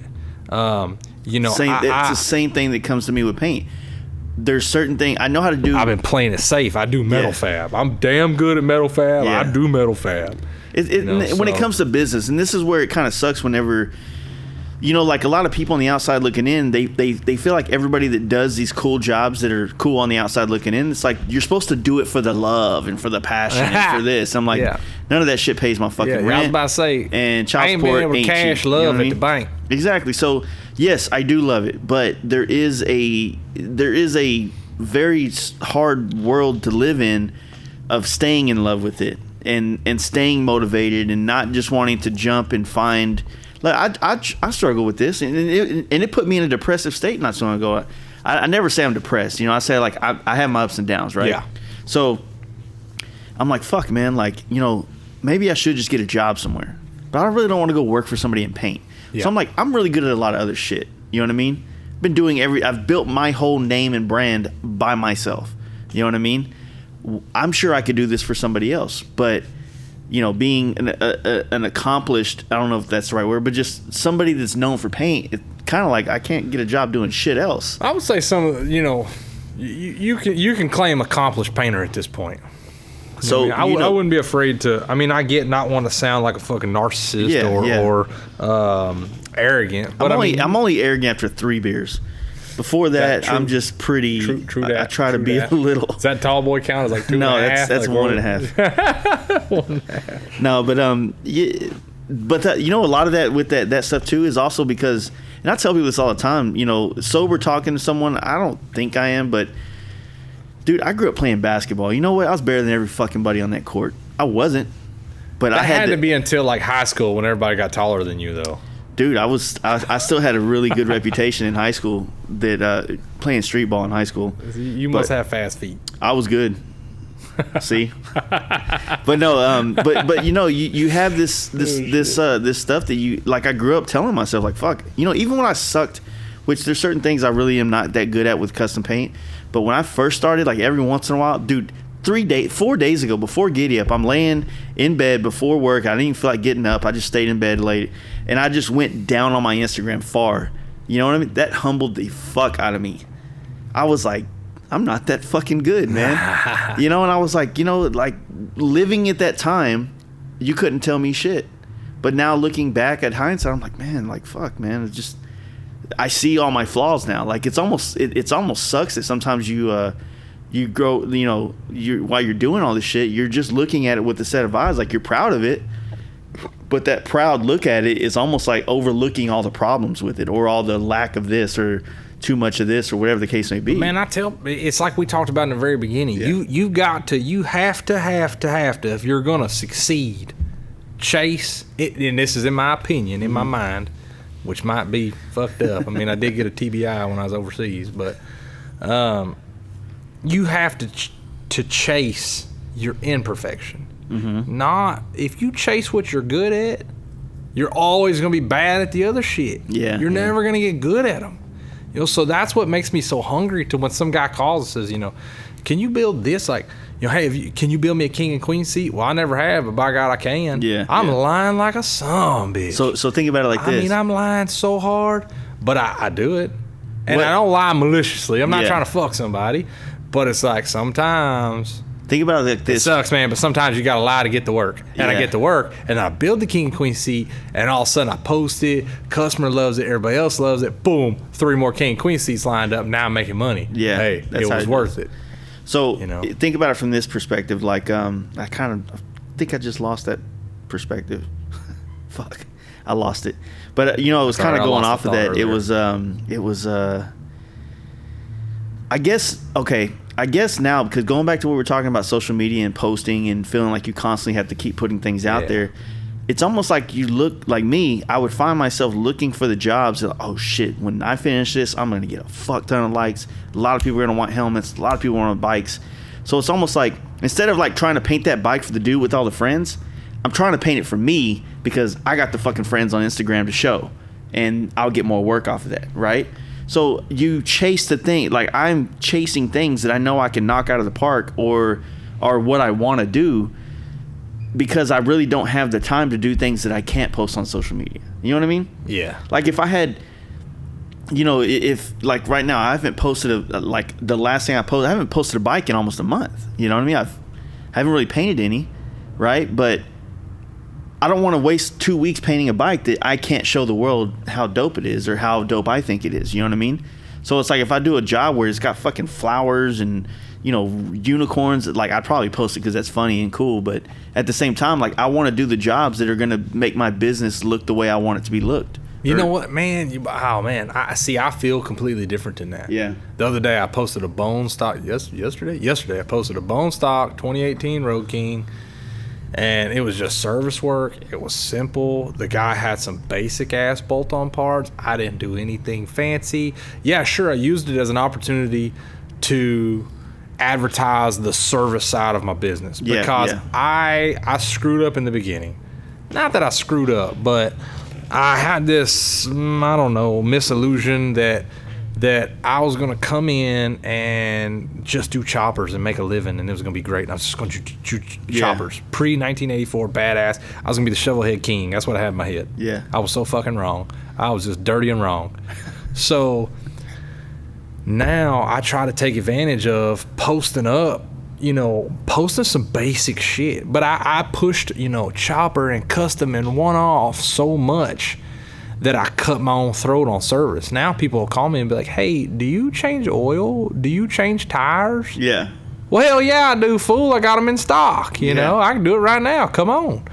And so what I've noticed is I put such an emphasis on custom earlier that now I'm having to put more of an emphasis on service so I can stay alive. Because the service is where the money's at. That's why the dealerships do so good. A guy can come in, look at some hot chick over in motor clothes. He can walk around, pick out some karaoke bullshit off the shelf. He gets free beer, and boom, his bike's knocked out. Bam, they've always got a lift open and a tech ready. So that, in my opinion, is what helps them excel. And so I try to do that now. I try to have a lift open. I try to have oil in stock. I'm not at a level where I can have tires in stock. There's so many different sizes and models and this and that. So when a guy wants a tire, fortunately your day, drag is a day away. Exactly. Or you can run up there and get it. Drag, Tucker, hard drive. Down the street. Dude, I'm in a perfect location. No matter what, I can have what you need tomorrow. Yeah. As long as one of the fucking 3 have it in Texas, I can have it tomorrow. Yeah. You know, or like you said, if it's important, I can will call it today. Yeah. And I will sometimes, you know, and if it's some crazy shit and crazy hours and you need me to work all night, like, well, for this much money, I'll run, get it will call, and I'll have this thing ready in the morning. And when a guy truly is in a pickle, he understands that that's a respectable thing and he'll pay it and do it, you know, but yeah, man, that just that whole mindset of chasing your imperfections and trying to become better in it, you know what I mean? So that's what I do. So you were talking about, like, you don't want to post a bike that doesn't have some shit you think is cool or doesn't project the image that you want your business to be. You know what, man? Like you're rabbit holing yourself, in my opinion. Yeah. You're rabbit holing yourself, or you're cornering yourself. You're cornering yourself. Well, okay, So I agree. Try to not do that, and I try to show my fuck ups. I try to show my imperfections. I love showing my fuck ups. I mean, I need to show more, but the other dynamic that's complicated for me is that every time I post something, I get tons and tons of messages. You know, whether it's people wanting to do it, asking about price, time, this, you know.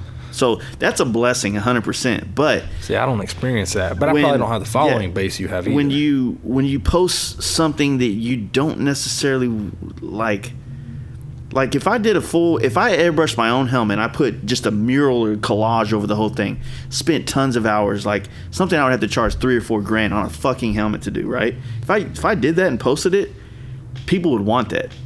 And out of the 100 people that are going to message me about it, 10 of them are going to pay it. But so is it worth it? I don't know, man. I had a conversation. Live on the edge. Try it. I had a conversation Airbrush that with the motherfucker. guy earlier that was like, you know, I was telling him prices on bikes, and, you know, a lot of the baggers is close to 10 grand for a full paint job, right? To some people, that's fucking mind blowing. To some people, that's like, oh man, I thought you'd be more. It's really just depends on where you come from and what you've done in the past. You know what I mean? But I'm not jazzed about doing $10,000 paint jobs. I don't really like the anxiety that comes with having to be the customer service representative that you're expecting with this price tag. I want to, hey, drop the bike off, drop the deposit off, and fuck off. Yeah, I'll call you when it's ready. Yeah. Don't call me. Yeah, I'll let you know when I want to talk to you about your bike. Like, I'll send you the sketch, and then you approve that. All right, I'll see you when it's done. Like, but these guys, like, they, you know, the more money you charge for something, the more involved they want to be, which is cool if they're cool. You know what I mean? But you don't get to pick that. Yeah, and then, you know, you don't get to pick who's bringing money. And so it's kind of, I screen a lot of customers, dude. Really? I do, yeah. Because if you come in, like, I have the Jesse James mentality. Pay up, sucker. No. You got money, I got time. I guess it's, like I said, because I'm such a small business and I can literally live off 3 helmets a month, pay all my bills. I can be super picky, but, you know, like I said, I don't want to deal with customers that are going to, like, ruin. Like, when I go home, I don't want a text message from this dude that was on a chat room that decided to do something different one night, and it fucks up my night with my wife or my kids, man. Like, that's True. Something now in my age, after being, like, I've always put customers before everything else in my life. And I think I owe that to being here for the last 15 years, you know what I mean, in this industry. But it's ran its toll, man. Like, you get to a point, like, every time I hear someone say, oh man, John Shope's an asshole, oh, Paul Yaffe's an asshole, oh, Ness or Rick, all these people that have been here forever, I'm like, I understand. You know what I mean? I'm not saying that it's cool and it's okay to be an asshole, but I get it. Like, you deal with so many different people. And my best friend in NorCal told me this a long time ago, and I always use this reference.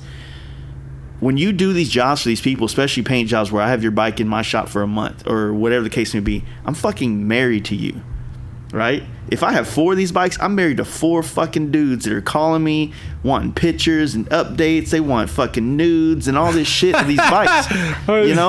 Hold on, you just said you're married to 4 dudes and they want nudes. Exactly. I just want to put that out there. That's exactly it. And it's draining because of text messaging, which is a blessing, but it's also a fucking curse. Man, it's a curse. You're getting text messages Sunday night at 9:00 at night while you and your wife are sitting there trying to. It is a curse. And you're text like, messages are a damn. I don't want to touch it. And as much as I love being able to communicate with somebody on Instagram, it sucks because the second you open it, boom, it shows them you've seen it. Yeah. And now they're like, motherfucker, why ain't you answered me? Exactly. Sunday night at 1 a.m. Yeah, because it's Sunday at 1 a.m. I was day drinking all day, and I'm trying to get some booty from my hot wife right now. Yeah. Your Sportster can kiss my ass, but you don't get to say that. I've had customers that did can, but they'll do that, and I'll open it up because I guess I'm a dick, and I'll respond the next day, or sometimes I forget because then 44 fucking messages pop up. That's my problem. And then those dudes do this. When people do this, automatically, I don't care what you're spending. I guess my money's not good enough for you. No, your attitude's not fucking good enough for me. Fuck off, dude. I don't want to deal with those guys. Oh, man, I'm so glad you brought that up. Recently, I just made this transformation in my life. I had a few bikes. There were two in particular. One was an insurance job, and the insurance company was screwing me around. Mm-hmm.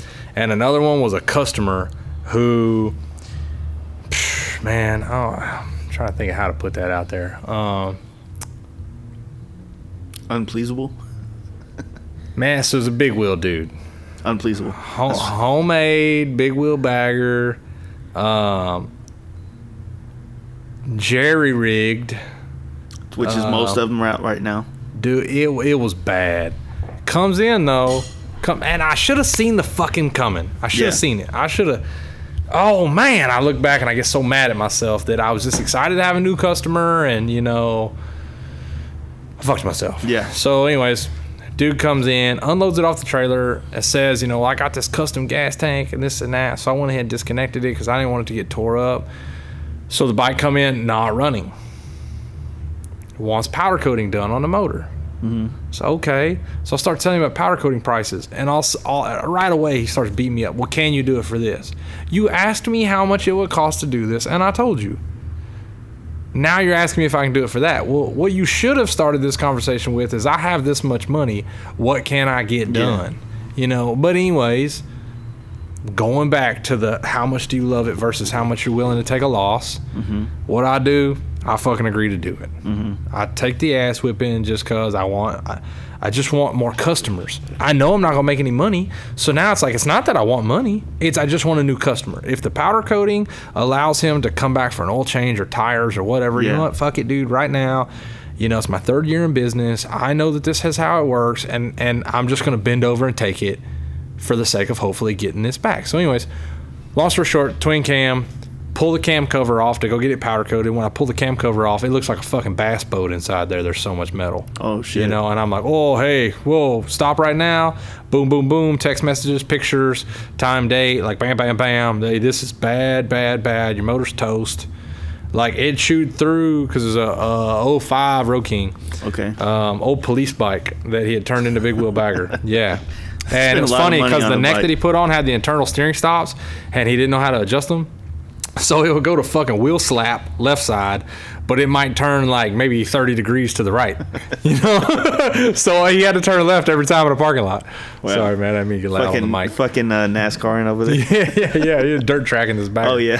But so anyways, right away I tell him like, hey man, like let's stop now. It chewed all the way through a tensioner pad, and then the two metal prongs that hold the tensioner pad, they offset on the chain, right? They don't ride dead center over the chain, so. I know people can't see this, but with the two prongs, it had chewed on the chain for so long that the one prong had dropped down past. Tensioner, right? Yeah, cam chain tensioner. So one first thing you got to replace on those bikes. Absolutely, at like 20,000 max. So one prong has dropped down past, and the other prong has chewed on the top of the rivets in the chain for so long that it's like a nub now. I mean, there's just metal fucking everywhere. So I tell him like, hey, this has to get fixed.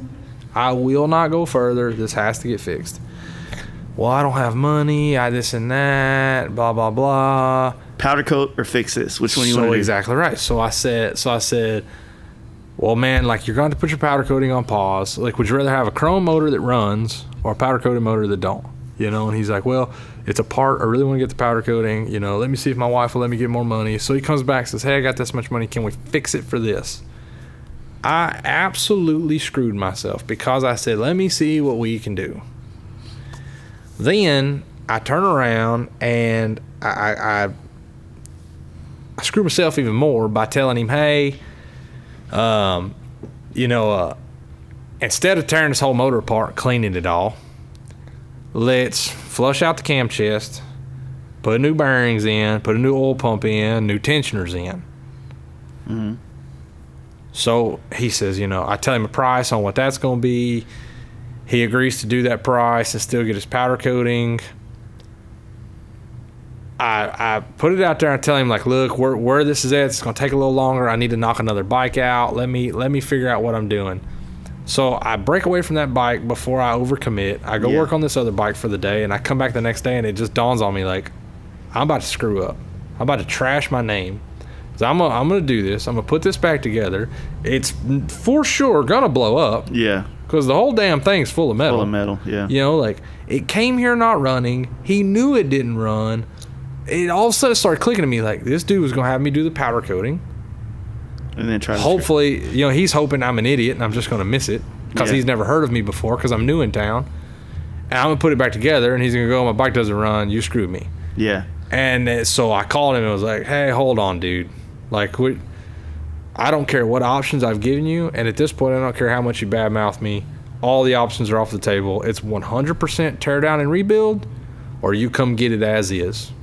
Like, you don't owe me any money for tear down. You don't owe me any money for anything. Yeah. And I'll put it back together for you, but I'm putting it back together with painter's tape everywhere so that it doesn't seal, so that someone knows, like, if you take it to another shop, try to badmouth me, someone knows, like, yeah, like, this guy fucking, that's a smart thing to do. This guy knew good and damn well what was going on, know. So I put it all down to him, like, hey, this is the way it's gonna be. And he's like, oh well, starts pretty much telling me I'm a motherfucker, you know, like, I screwed him, and blah blah blah. I said, look, man, it's just burn one relationship with you, or fight the rumors, or burn my name in the industry. And I've worked really hard for what little bit of time I've been here to get a good name, and I take a lot of pride in what I do. And so anyways, he's raising hell with me. I said, you know what, man, fuck it, there's no options now. I'm not rebuilding your motor, I'm not doing shit, and you got 24 hours to get your motorcycle, or it's gonna be parked in the middle of New Patterson Road waiting to get hit by a log truck. Yeah, like, those are the options right now. Get it the fuck out of my shop. Like, you're fired. Exactly. I don't need you. You're the one that came here and needed me. So it was like, it just dawned on me, like, holy shit, you can fire customers. Yeah, trust me. And I got so many great stories of that. And so, oh shit. What's up, Jesse? So it was like, what's up, buddy? So it was like, fired my first customer, and not that I'm fire happy now by any means, but now not as soon as, like, I mean, I still try to give, somebody opportunity. I still try to give it a chance. I still try to give it these things. But, dude, I am not above firing a customer if it's a shitty situation like that. Yeah. There's chairs in there if you want to brag one. But yeah, dude, I mean, Jesse's been around for a long time for all that shit. We've had nightmare customers, and for the longest time, for the first 10 years of me doing this stuff for a living, I just bent and I bent and I bent and I bent, would try to please them, try to make them happy, try to do whatever I could to, just keep the name good, right? And then I started realizing that, after doing it for so long, you can start seeing trends in certain people and certain things. You can kind of see where they're going to go. Like Jesse can attest to this. You'll talk to somebody and you'll be like, okay, I've been with this type of customer before. I know where this goes. It's all good at first. Everything that I'm telling them right now, that, hey, man, these bikes are here. You might be here. You might be there. First 70-degree weather day. All that shit we talked about's out the window, and they're motherfucking you because their bike's not done. You're like, dude, I promised this bike for you a month later. From this date, you're bitching at me now. So, I mean, there's lots of things that suck because, there's a ton and tons of bad things that shops do. And it's almost like, certain shops will put a bad taste in the customer's mouth, and then you're trying to run a legit business, and then these guys come through, with the mentality of all shops are trying to fuck me. It's like that what do you call it? That chick that's been done wrong, so now she's making you. Yeah. She's just man-hating everybody. Yeah, it's like, bitch, I didn't do that. Yeah. And that's kind of what happens with a lot of customers. Like, I get it all the time, man. Oh man, I went and had my bike painted at this other shop, screwed it up. That fucking bike right there, fucking nightmare. You put tape on it. rips the paint off. Oh shit. But I cut this dude a deal to paint the bike because I want to do something nice, and it's going to be a nice bike when it's done. But he didn't tell me that the paint job before was fucked. Yeah, so now I spend a month, and a month for me on working on that bike, you know, is a long time because we do such smaller jobs. That's a big project. To get it to where it's flaked out and ready for our work was a fucking chore. And I'm still kind of worried about the one parts that didn't rip off. And I'm like, yeah, we probably should have stripped everything down to bare bones. But, dude, in this world, we can't, you know, like I said before, $10,000 does not go very far in a custom paint shop. Yeah. Fucking, you know, when you throw the materials down, the amount of labor and time, and depending on what part of the country you live in, it just... I didn't understand how much went into a paint shop. Last winter, things got real slow for the shop, like to the point last winter I thought I was going to close down. Yeah. And so I wound up part-time at a place called Chronic Customs. Yeah, over there in Mansfield. Yep. Guy's name's Mike. But he's fucking right next to my shop. Mm-hmm. You know, there's nothing around me directly, but like through the woods, he's the closest thing. So anyways, I go over there and start part-timing with him. And so I start blowing cars apart, stripping cars, because he does like these full old car, like antique car restorations. So, for instance, like a 67 Corvette comes in, and I blow it completely apart. Ziploc baggie, every little nut and bolt, like label everything, all that. But it's like going through that and knowing, like, so I asked him, hey, what's this customer going to pay? Like, by the time it's all said and done, this full restoration. Now, granted, there's a lot more involved in that. But it put it in perspective to me, because like now running my own business and knowing how hourly shit works and looking at it and being like, he's not gonna make shit on this car. Yeah. And this guy's gonna leave with a fully restored, badass fucking Stingray Corvette, you know, like even at that, like that's $100,000 project. Yeah. And he's not gonna get $100,000 for that. Hell no, he ain't getting. You know, most people that are getting $100,000 to build a car they've been on TV or some shit. It gave me enough of a taste of the paint side, just doing like tear down and prep. Yeah. That I'm just like, holy fuck, man! Like, you've got to have your shit together to make money. Yeah, I mean, it's a lot, man. It's when things run smooth, everything's great. But when one thing goes wrong, it fucking barrel rolls and domino affects everything else. Well, you're kind of like a bulldozer man too. Like weather dictates a lot.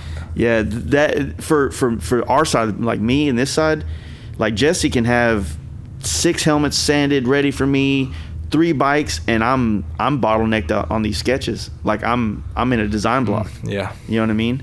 And so I'm like, fuck, man. Like I don't want to just throw some shit on this bike just to get it out. Like I tell people all the time, you know, customers, I'm like, look, man, like I know this probably sounds like bullshit to you, but I am in a rut right now trying to be creative with this paint job for you. I don't know, you know. And then everything you see on the wall right behind me, I drew that since Monday. So I go to Giddy Up, I come back, and I have ideas. I'm just saying that camo one's tight as fuck. Yeah, that's gonna be mine. Oh, for real? Yeah, motherfucker. I've been wanting an all camo helmet for a long time. So I get back from Giddy Up, and Monday I came to the shop for like 2 or 3 hours, and then I went home and I sketched from 3 p.m. to 11 p.m. Same thing yesterday. Boosting it up. Yeah. Well, I mean, I need those because I need to like.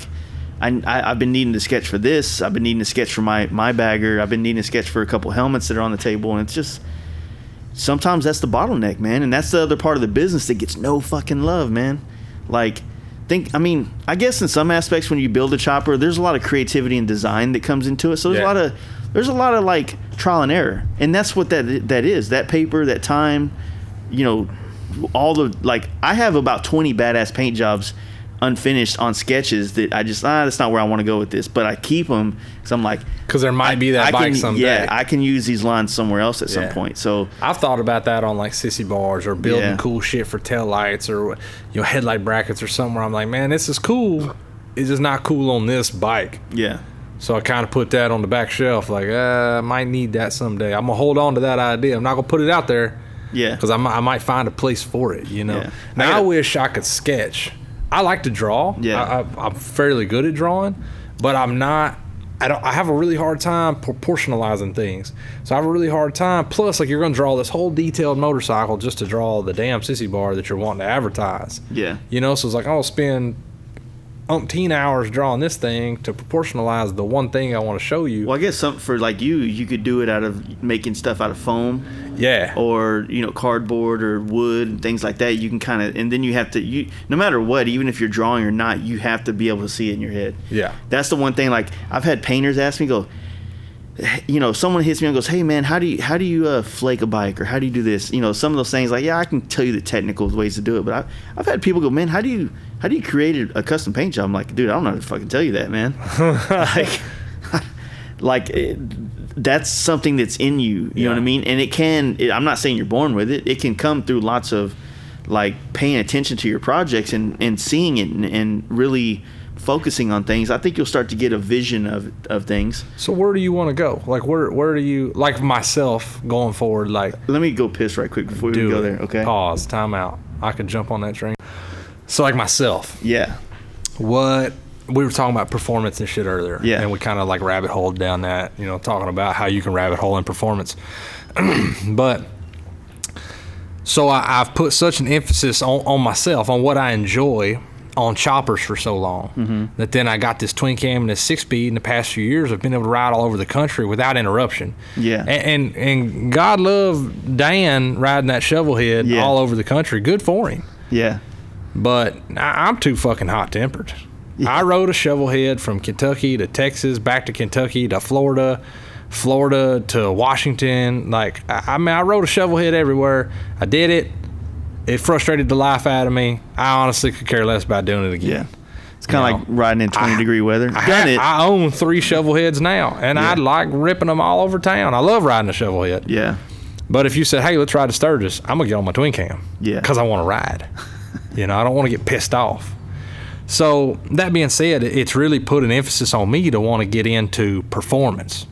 Not performance racetrack shit, but to be able to go out and enjoy my bike, Yeah. So, but I still love choppers. I still love hardtails. I still love sketchy foot clutches, jockey shifts, and dumb shit.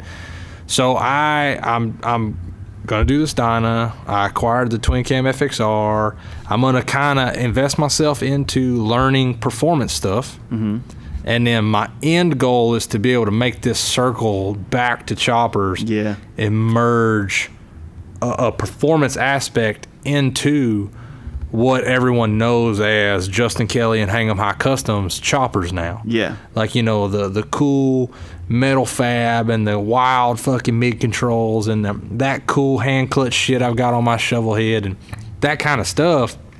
But I want to be able to do it into a hot rod platform where you still got this cool sex appeal chopper, but you can take off right any damn where you want. Yeah, you can ride across country if you want to. And I know people already do that. I'm not reinventing the wheel, but I was never there before. Yeah. And I'm finding myself in this evolution of getting to that. Am I jumping on the Dyna Bro train? No. I'm not going to cut my dickies off into shorts and wear silly socks. I'm not going to fucking do it. But... That's the only way you can do wheelies, though. yeah. Fucking bet me. Bet me. Y'all gonna see me ride wheelies on that Dyna and a pair of Justin Ropers, and y'all can kiss my ass while I do it. But anyhow, that for me is where I would like my evolution as a builder and a fabricator to grow into that and my shop. Now, I don't want to rabbit hole myself into only performance choppers. I'll always work on anything. Like I said, like we talked about earlier, I can get on a Vespa and have a hell of a fucking time. I just have fun riding with my friends. It's like giddy up, man. I love it. I loved going down there. I rode with a whole pack of twin cams down there, but and I kind of felt like a shithead for not taking my shovel head. But I was like, I rode down there and I had a blast and I rode back and everything was great. And, I was like, I just like going down there and having fun with people, man. I don't give a shit what you ride. I just want to have fun. Yeah, there's those events like that where, you have such a good time that it really doesn't matter what bike you rode. Yeah. You know what I mean? Now, what I will say is I was disappointed this year, and it's hypocritical. Here I am on a twin cam and I own a shovel head. I was disappointed that Giddy Up this year, there's several things I was disappointed in, but it was far more newer bikes. Used to you went to the campground, it was just a bunch of old dirty boy shit. Yeah. And it's evolved into there's a lot more, twin cams and this and that.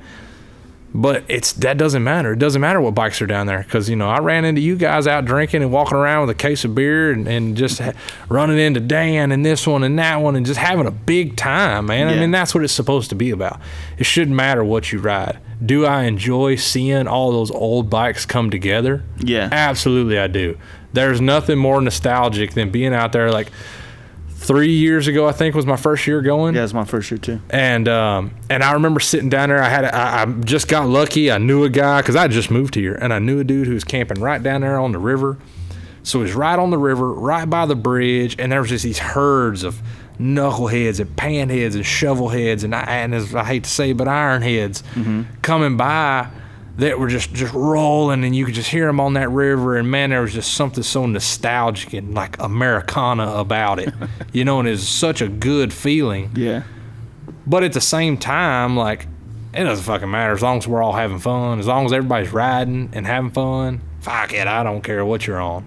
I get on a super motard and have just as much fun as probably have more fun, honestly. But Yeah. I'm going straight to jail because I'm gonna ride right across the courthouse.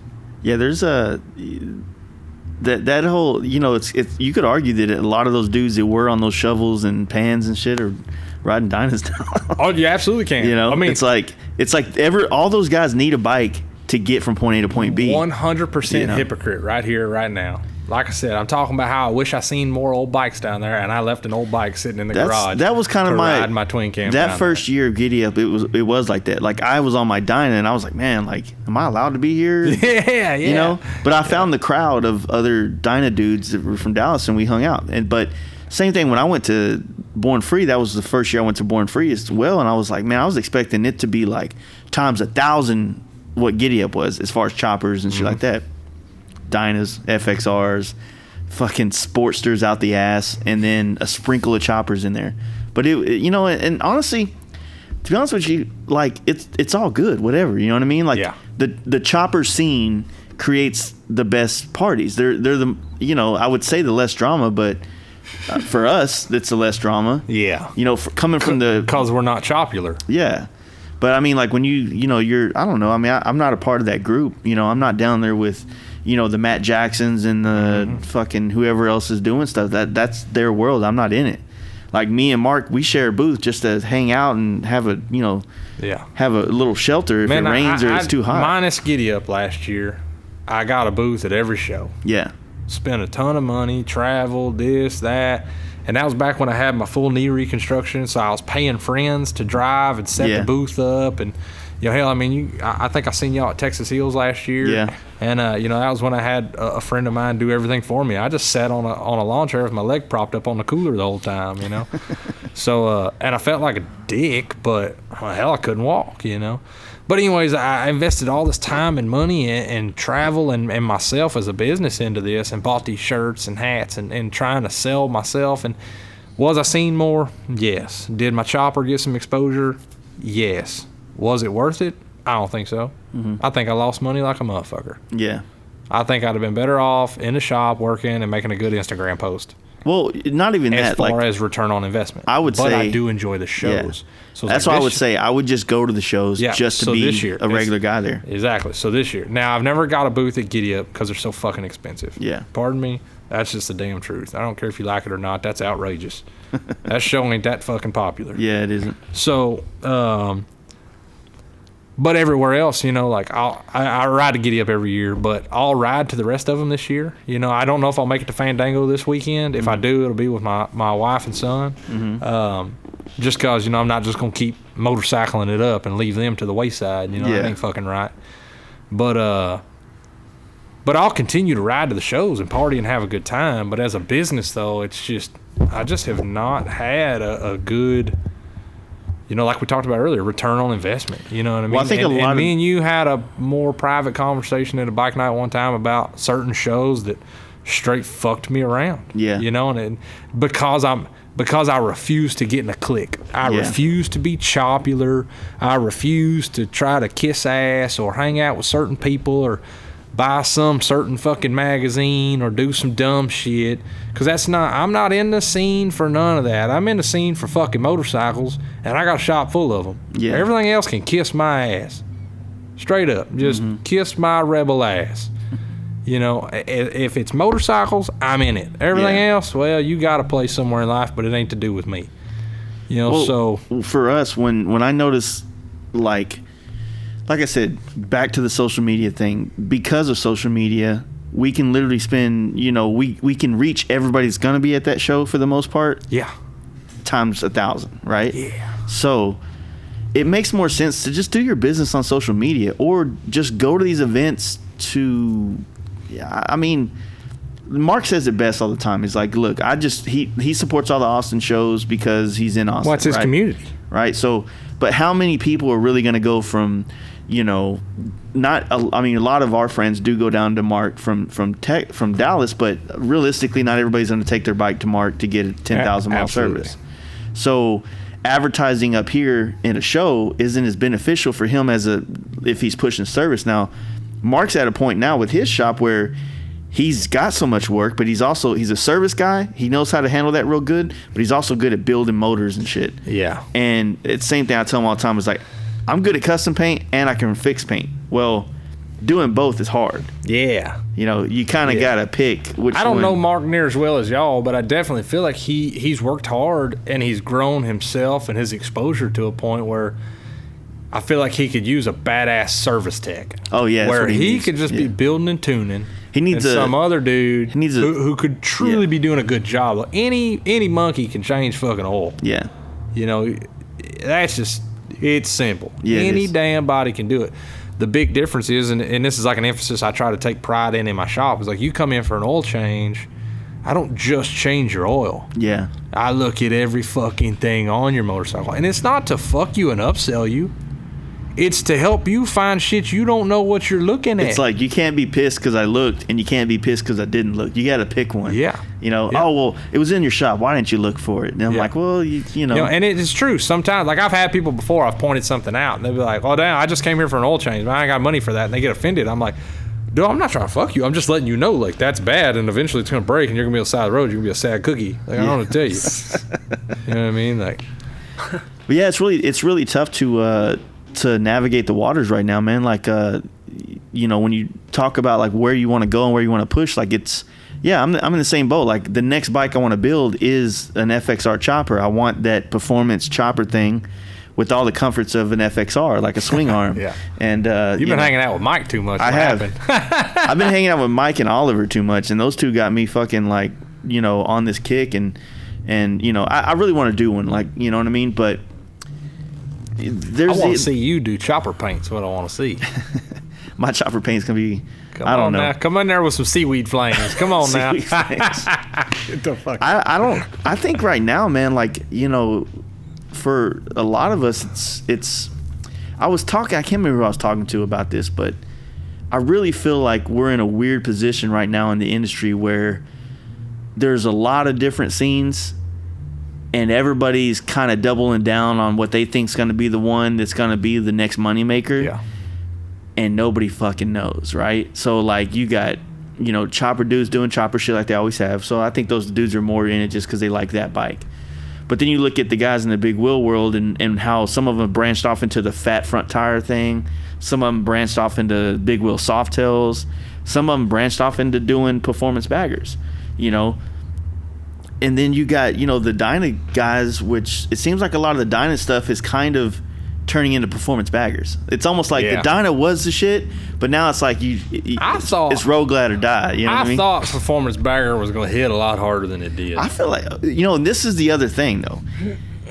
I feel like it did. It does, because all the people I follow. I just thought, I thought it was going to be like fat tire choppers or big wheel baggers. I thought it was just going to take over the fucking industry. To me, I'm looking at it like, remember wide tire choppers in 2003? Yeah. If you didn't have one of them, you didn't deserve to be on a motorcycle. So I look at it like, okay, all the places I was following from the Dyna stuff, like Thrash and Supply and all, and San Diego Customs and all these people. They've all made the transition. Yeah, a lot of those shops are pushing the performance bagger stuff now. So it's like I said, it depends on what you follow on Instagram is what you're gonna feel like is big, right? When you scroll down, all you're seeing makes sense because I'm all chopper. Yeah, so all you're probably seeing on your feed is a lot of chopper shit. Choppers and tattooed women. You follow everybody in Suicide Girls? No, hell no. My wife shut that down. Yeah. You can follow the page, not the individuals. Yeah, this is a business account, you dummy. You know what kind of image you're putting on. But yeah, it's a weird dynamic of like just, you know, like I don't know. And that's why like I think shops like Ramjet or whatever is good because they just fucking work on whatever. Yeah. You know what I mean? Or same like you. It's like I think that you know, we haven't really talked much since you know, Arlen has passed, but I've only met the guy once in my whole life, and it was at the V-Twin Expo, and I'm pretty sure I said this on here. But I had just had partners come into my shop in Cedar Hill, and it was like $500,000 investment, big shop, going places. We're at V-Twin Expo, and stayed in the same hotel with all the other builders, and I'm downstairs at the bar, and Ness is there, and I'm sitting next to him. And I asked him, I was like, man, you got any advice for a young new shop? And he said, you know, and this was 2012 with all the big wheel shit, you know, at its peak.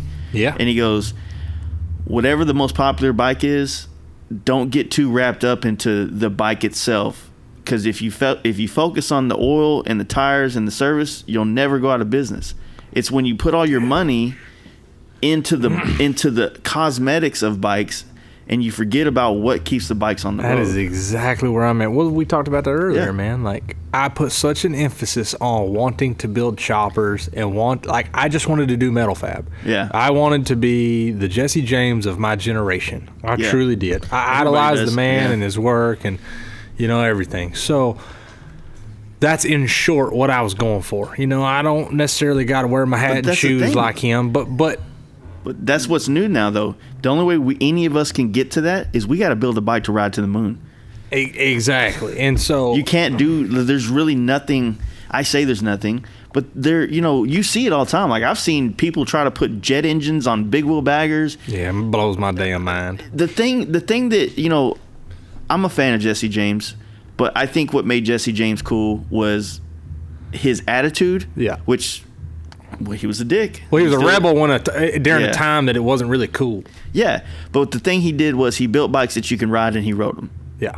I mean, that's all he really did. I mean, yeah, and he paid homage to fabrication and building things yourself and trying and things during like that time frame, everybody was building a theme bike, and he made a statement one time and it was, you know, on one of his TV shows. So that's kind of a, I don't know, oxymoron, if you will, maybe. But he says, he makes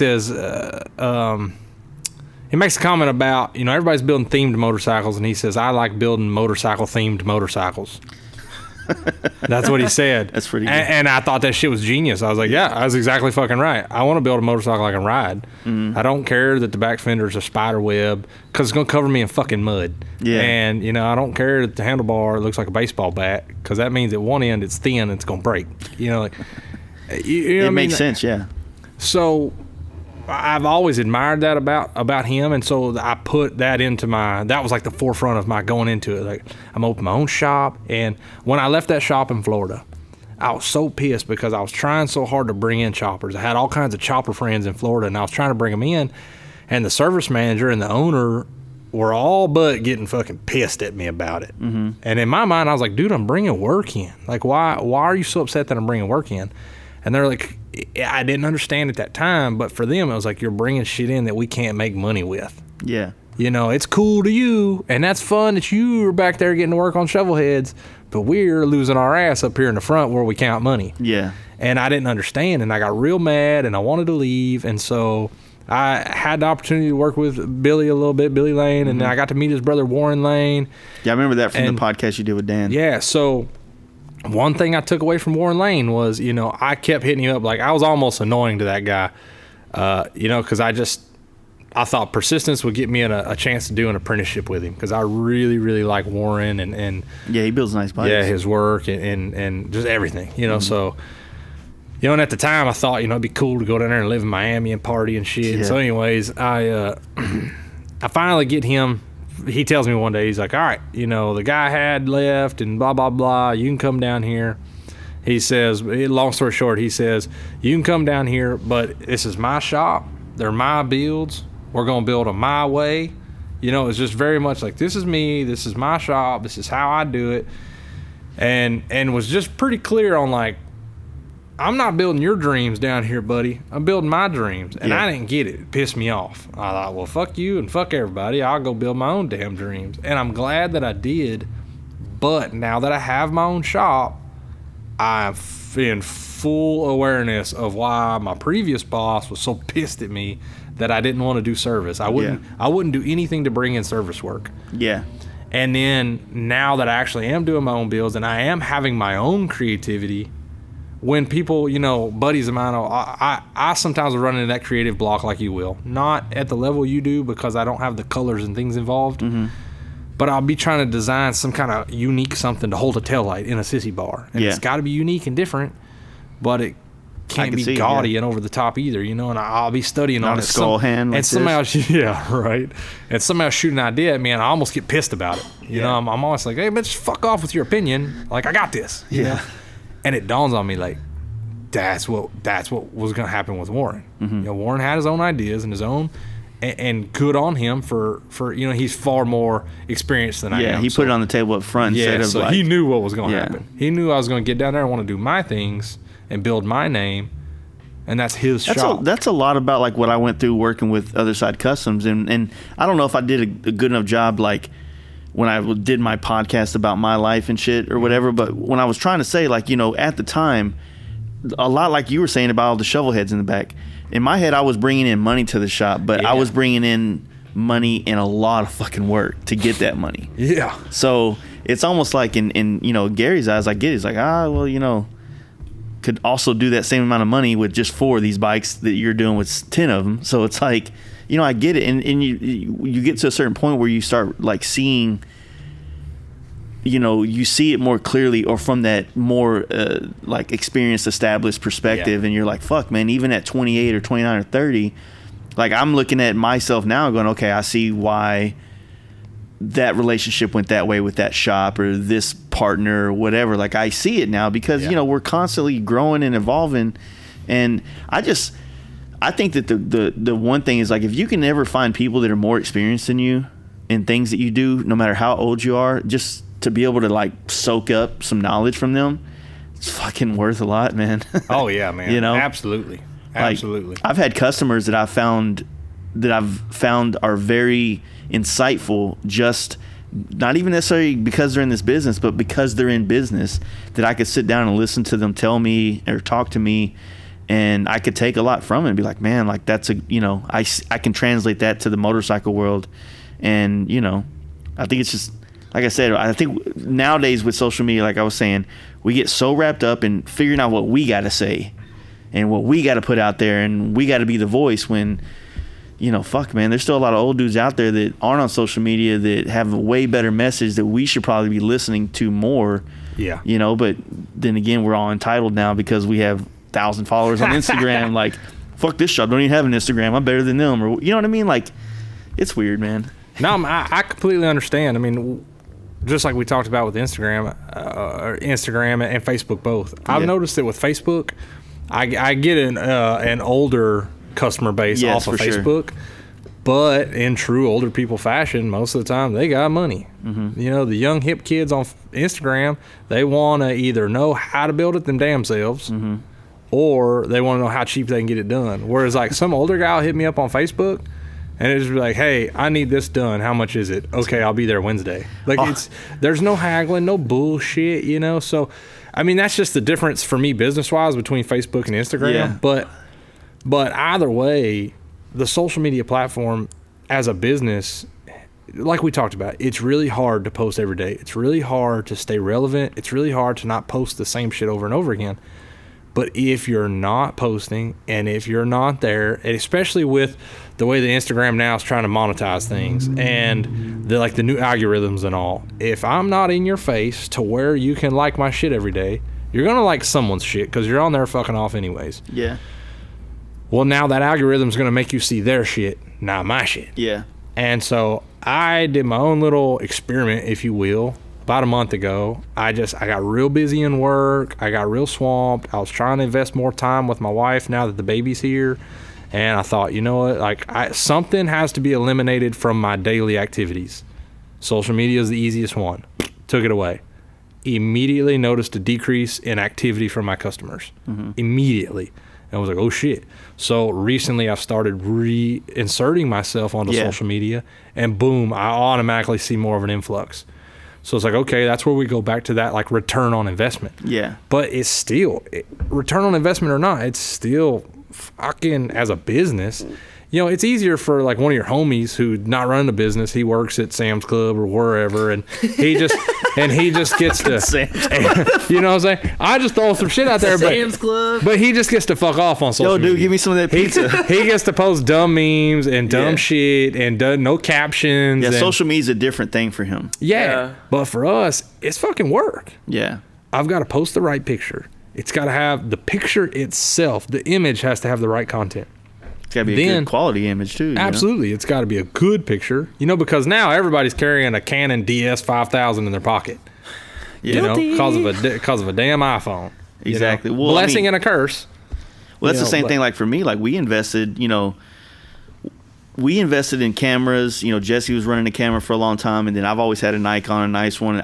But now my iPhone camera is not as good as the Nikon, but it's in my pocket all the time. So I'm like, I'm not going to worry about carrying this camera around. I'm in the same boat. I got this badass Canon that I could take to like shows and take cool pictures of bikes because I genuinely enjoy photography. Yeah. It's fucking so inconvenient because now I just had this conversation last night with my buddy James and the rest of the guys at Bike Night. We were like, what's hard now is because like we just said, social media for me is my business. So I need content for my business. So if I'm the one when we go on rides taking pictures of all you motherfuckers on your stock Dynas, I ain't doing shit for my business because I'm not trying to sell photography. You know, I need to be taking pictures of my shit or me on the bike or whatever. And it's like, it gets to a point where you're like, fuck, man. Like, and then, like I said, that couldn't be more true. I've always envied, like, you see, like, there's a lot of, like, pages out there they'll have like groups of friends and like one of the friends is a videographer and all of a sudden this guy has like the dopest content because his buddy's doing it for free. Like he's got these none of us can afford to pay a dude $3,000 to make a 2-minute video that's dope for Instagram. Yep. There's no real like direct return on that. Like that's literally just to generate a buzz about who we are as a company. Like I'm not going to do a video, you know, which me and Jesse talk about all the time. Like, we like to talk about this shit, but we don't do anything. But, like, you know, I got all these ideas for doing some cool videos that'll bring people into this paint world.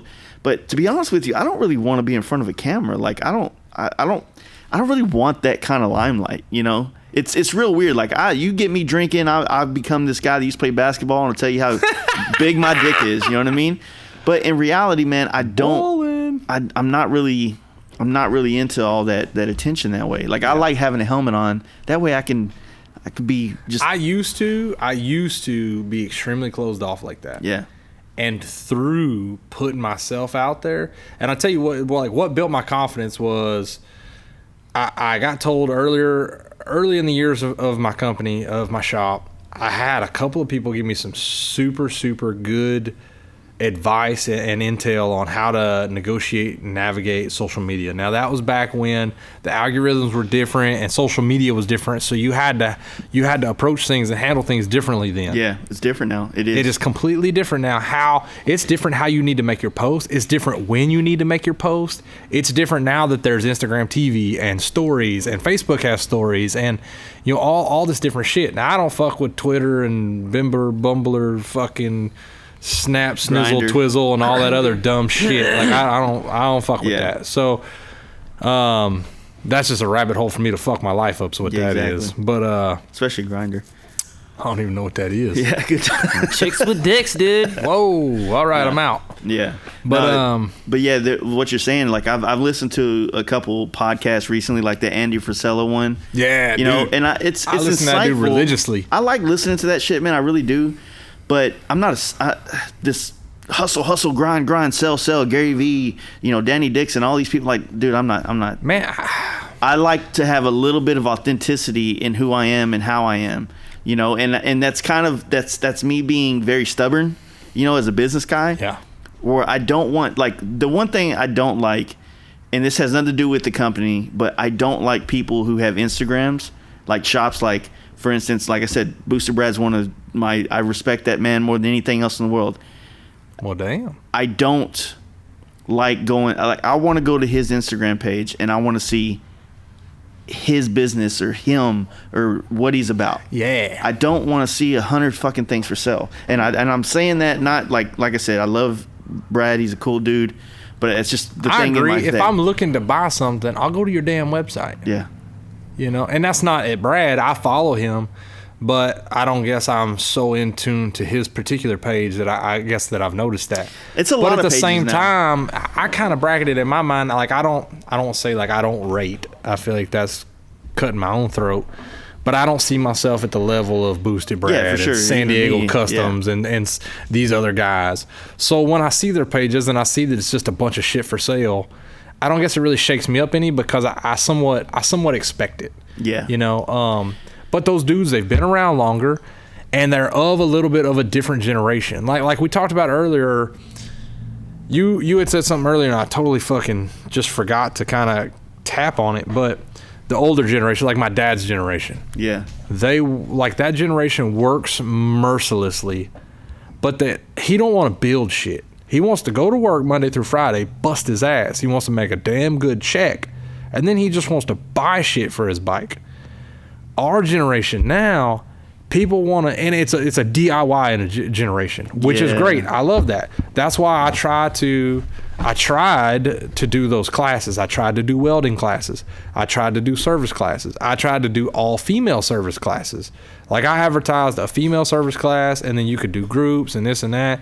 I never had anyone do it. Like not a single person got in on any of that. Tons of people message me and say, "Oh, this is great. It's a great idea. I wish I was closer to you. I this, I that." Not a single fucking person acted on it.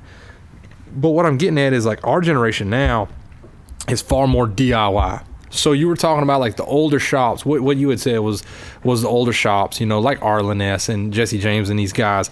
They come up with a cool fender or a cool part, and then boom, they're selling that part because that generation. That my dad didn't want to build shit in the garage. Yeah. He wanted to ride his fucking motorcycle. So he worked Monday through Friday, buy the fucking parts, so Saturday, Sunday he could ride. Whereas like now, it's a lot more of a DIY generation. So, and a part of me admires that. And then as a business, I get frustrated with it because people hit me up and want to know how to build something that I'm building. Mm-hmm. Well, I'm not just gonna fucking tell you how to. You know, I might as well just tell you, come on over and eat all the bread in my cabinet. Well, yeah, so like You know think what I about it mean? like this. Like if you look at YouTube, if you look at like some of the most highest rated videos is how-to shit. How to do your eyebrows, how to be a video vlogger, how to do a podcast, how to do all this shit. Those things get more like if I did a how-to podcast video to show people how I do this, it would get a gazillion more views than any podcast You know what I've though? ever done. I'm a hypocritical son of a bitch because if you come in with some 1974 Sportster something needs a transmission rebuilt and I ain't never done it, what am I going to do? I'm Exactly. going to walk straight to the computer. I'm going to get on YouTube. I'm going to say how to rebuild a 1974 transmission. When I was trying to learn how to do this podcast shit, you know, I was Boom. like, oh, bam. You know, so I'm a hypocrite for saying it, but no matter what, it does. That DIY, this DIY generation, you know, and I'm a part of it. Yeah. You know, and here I am. You know, I like building shit, so I don't hate anybody for it. I do like when certain people, like I had somebody hit my company page up not too long ago and said, "Hey, you know, my bike is XYZ, and on top of that, I want to do XYZ. I don't know how to do it. I don't know how to diag it. I don't expect anything for free." He's like, "I'll buy shirts. I'll buy hats. I'll just PayPal you $100, but I live in fucking Saskatchewan, and I would appreciate if you could tell me why my bike doesn't run." Yeah. You know, and what it was a fuel gauge issue. Yeah. And so I fucking talked him all through it, and it's like, I don't want your money. You don't gotta buy a hat. You don't gotta buy a shirt. You don't gotta buy shit. It's the fact that you acknowledged me and respected me enough Yeah. For the to forefront instead that. of expecting it. For Yeah, free. instead of Yeah. being like, "Hey, tell me how to fix my motorcycle because I'm not trying to pay you no money." You know, but you have that, man. Like, it blows my mind. I'm willing to give anybody. I'll give you the damn shoes off my feet right now if they'll fit you. Yeah. What size you wear?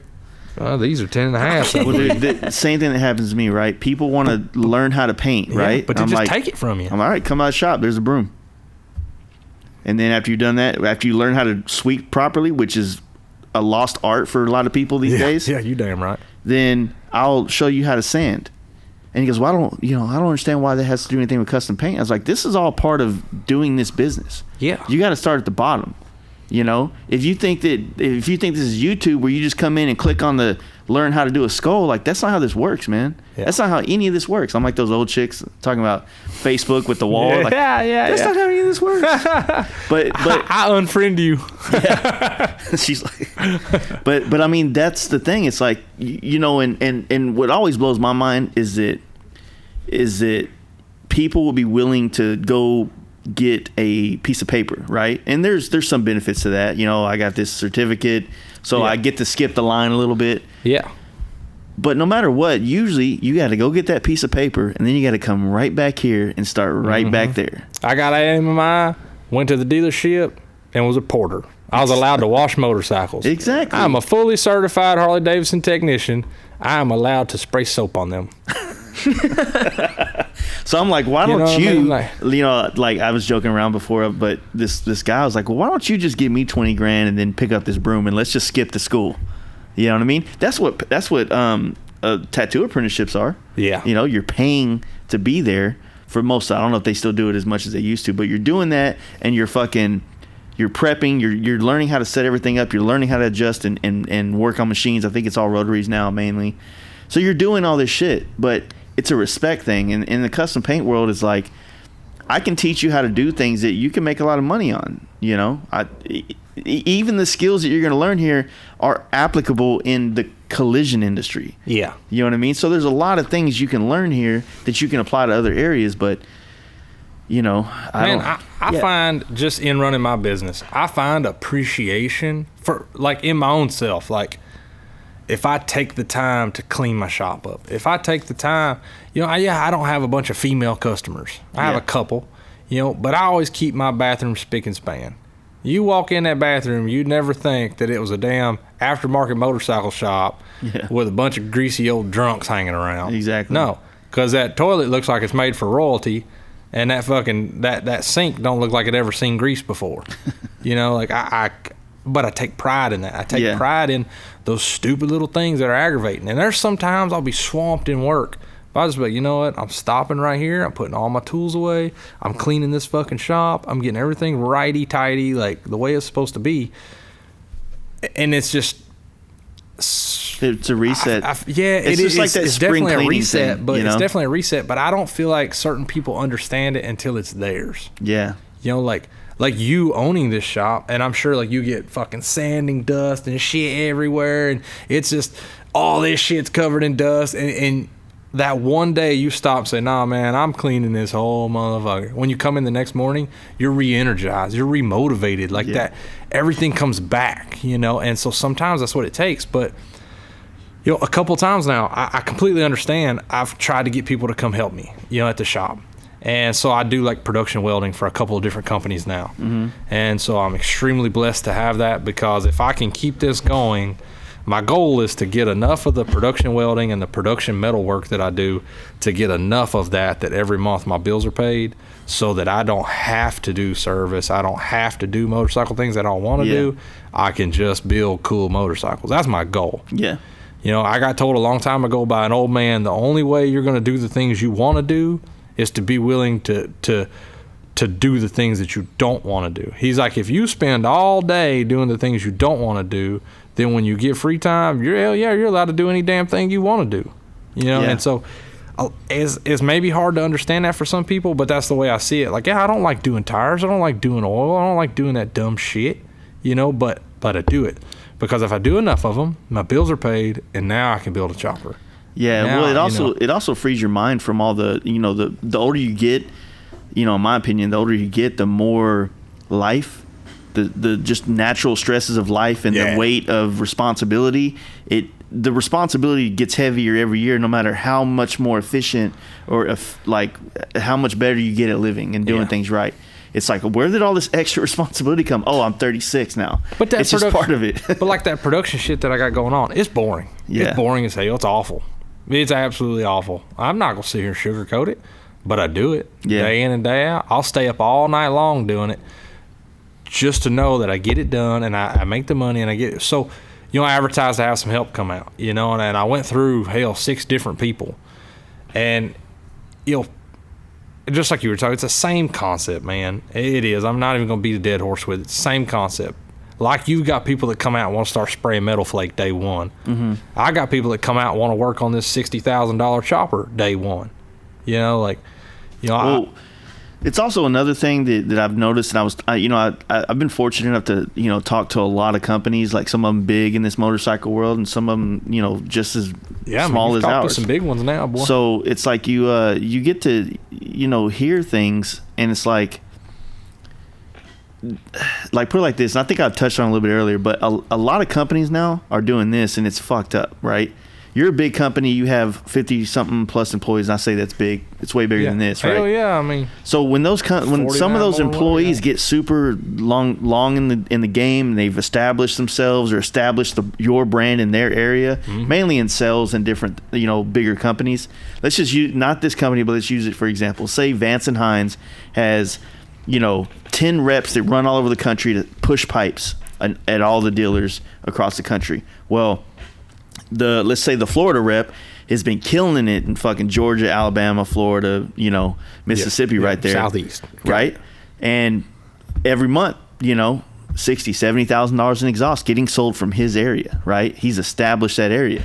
So what it seems like is that some of these companies are like, well, we're also now paying this dude $120,000, $140,000 a year because he's built it up with the commission and things he's doing. Well, let's get one of these young interns right out of high school or out of college with a degree that'll work for fucking $40,000 a year, and let them do it for another 10 years. And then when he gets up to about 60, we'll have another one come in. Yeah. And so that's what's happening in a lot. What they don't realize though is that intern's got no hustle. Well, you know, or that, and I'm not gonna say he doesn't. They kind of do though, you know, because they're hungry and they want some of them want their foot in the door. Now that's the thing. What are you I saying? do agree. Are you saying they're 86 and people when they plateau? Like once they reach their peak? I wouldn't even say it's their peak. Once they've established themselves in an industry where, I mean, if you're like, if I'm expecting someone in the Florida district to sell $40,000 worth of exhaust a year, but you know you've built it up right and it's producing $60,000 to $70,000 a year. Yeah. I mean, you're already doing better than projected. It's like, you know. So what I'm getting at is that a lot of industries, you're seeing like my grandfather or a lot of people like that in that era would get a job and be there 20, 40, 30 or 60 years and retire from it with pension and all this shit. It's not a case anymore, man. It's like fucking basketball players used to join the Bulls and retire from the Bulls. Now they jump around everywhere, and that's kind of what's happening with careers a lot with a lot of people is like, I'm work for this company for 2 years and I'm gonna leave it. It's like retirement itself is a lost art. Oh fuck yeah, dude. No, I swear to God, there ain't a single son bitch in our generation that ain't at the post office or the military that's going to retire. Exactly. Everybody's going to work till they're dead. So there's a lot of, you know, when you're 20, man, like I didn't think dick about retirement. I didn't think, I didn't for half my 20s, I didn't even have a fucking valid driver's license. You know what I mean? And I remember being 28 and getting a fucking ID and like legit insurance. You start getting these. You start accomplishing these really basic life goals, adulting goals, and you're like, "Fuck, man! Like this feels good to do things the right way and like get pulled over and not be worried about going to jail." It's so funny you say that because like one of my dear friends, man, he hit me up the other day and was like, "You wouldn't believe this shit," and I was like, "What's that?" And he's like, "I registered a vehicle for the first time." This motherfucker 34 years old. You know what? I start laughing because like 6 months ago, I registered a vehicle for the first time. Yeah, that's how that goes. And it's like, it's something so dumb and something I should have been doing since I was 17. Yeah. You know, here I'm in my 30s and I'm tickled pink. Hanging I around actually you guys did it. makes me feel like I really got my shit together. Yeah. But yeah, that's what Life-wise. that's what's Yeah, I was scary. about to say, man. Life-wise, man, don't worry. So I feel like after hanging out with you downtown a couple times, there's a few things that could be corrected on. Oh, no, absolutely not. Were you there when he hit the spit bottle in the fucking cop? Yep. You were there that day? I was standing right there with one X raising hell outside and one X inside. And, Hell yeah, man. you got more X's than a damn tic-tac-toe board. Fucking not even chopular, dude. Yeah. Man, it's That guitar, man. That long hair and that guitar is getting you in trouble. Burn it all. Burn it to the ground. But yeah, there's a, you know, and when it comes for me, like, you know, when it comes to like building big businesses or trying to take the business that you have and like thinking about where can I take this, you know, man, it'd be dope to have like 4 employees and we're banging out work. That was the goal for a long time. You know, like that was the idea of success in the custom paint industry. I don't think it is anymore. I think it's a death sentence. I feel like it's like it allows you not to have free time. It allows you not to enjoy life. It allows you to be stressed out all the time. So I'm kind of, you know, I'm like trying to figure out where to take this type of business and stay fluid and stay free to do things and not feel, you know, like in jail all the time when you're at work. You know, we work on things that we enjoy doing for fun, but if we build such a big business, and I say big business like employees and space and overhead huge, to where we have to produce so much a month that it, you know, it kills the creativity, it kills the quality, it kills the quality of your own life because you're spending so much time doing shit that used to be fun and when it was in the garage, but now it's like this big, you know, thing that has to happen so you can enjoy that bed you sleep in, you know? My theory on that is unless you're a damn trust fund baby, you've got to at some point decide when you want to work. You're either going to work your ass off through your 20s and 30s, build some successful something and be able to chill your 40, 50, 60s, or you're going to fuck off your 20s and 30s and then you're going to realize come 40 you ain't got shit and you're going to have to start busting your ass to catch up. Yeah. And just maybe by 60 you'll be able to kind of mediocre relax. Yeah.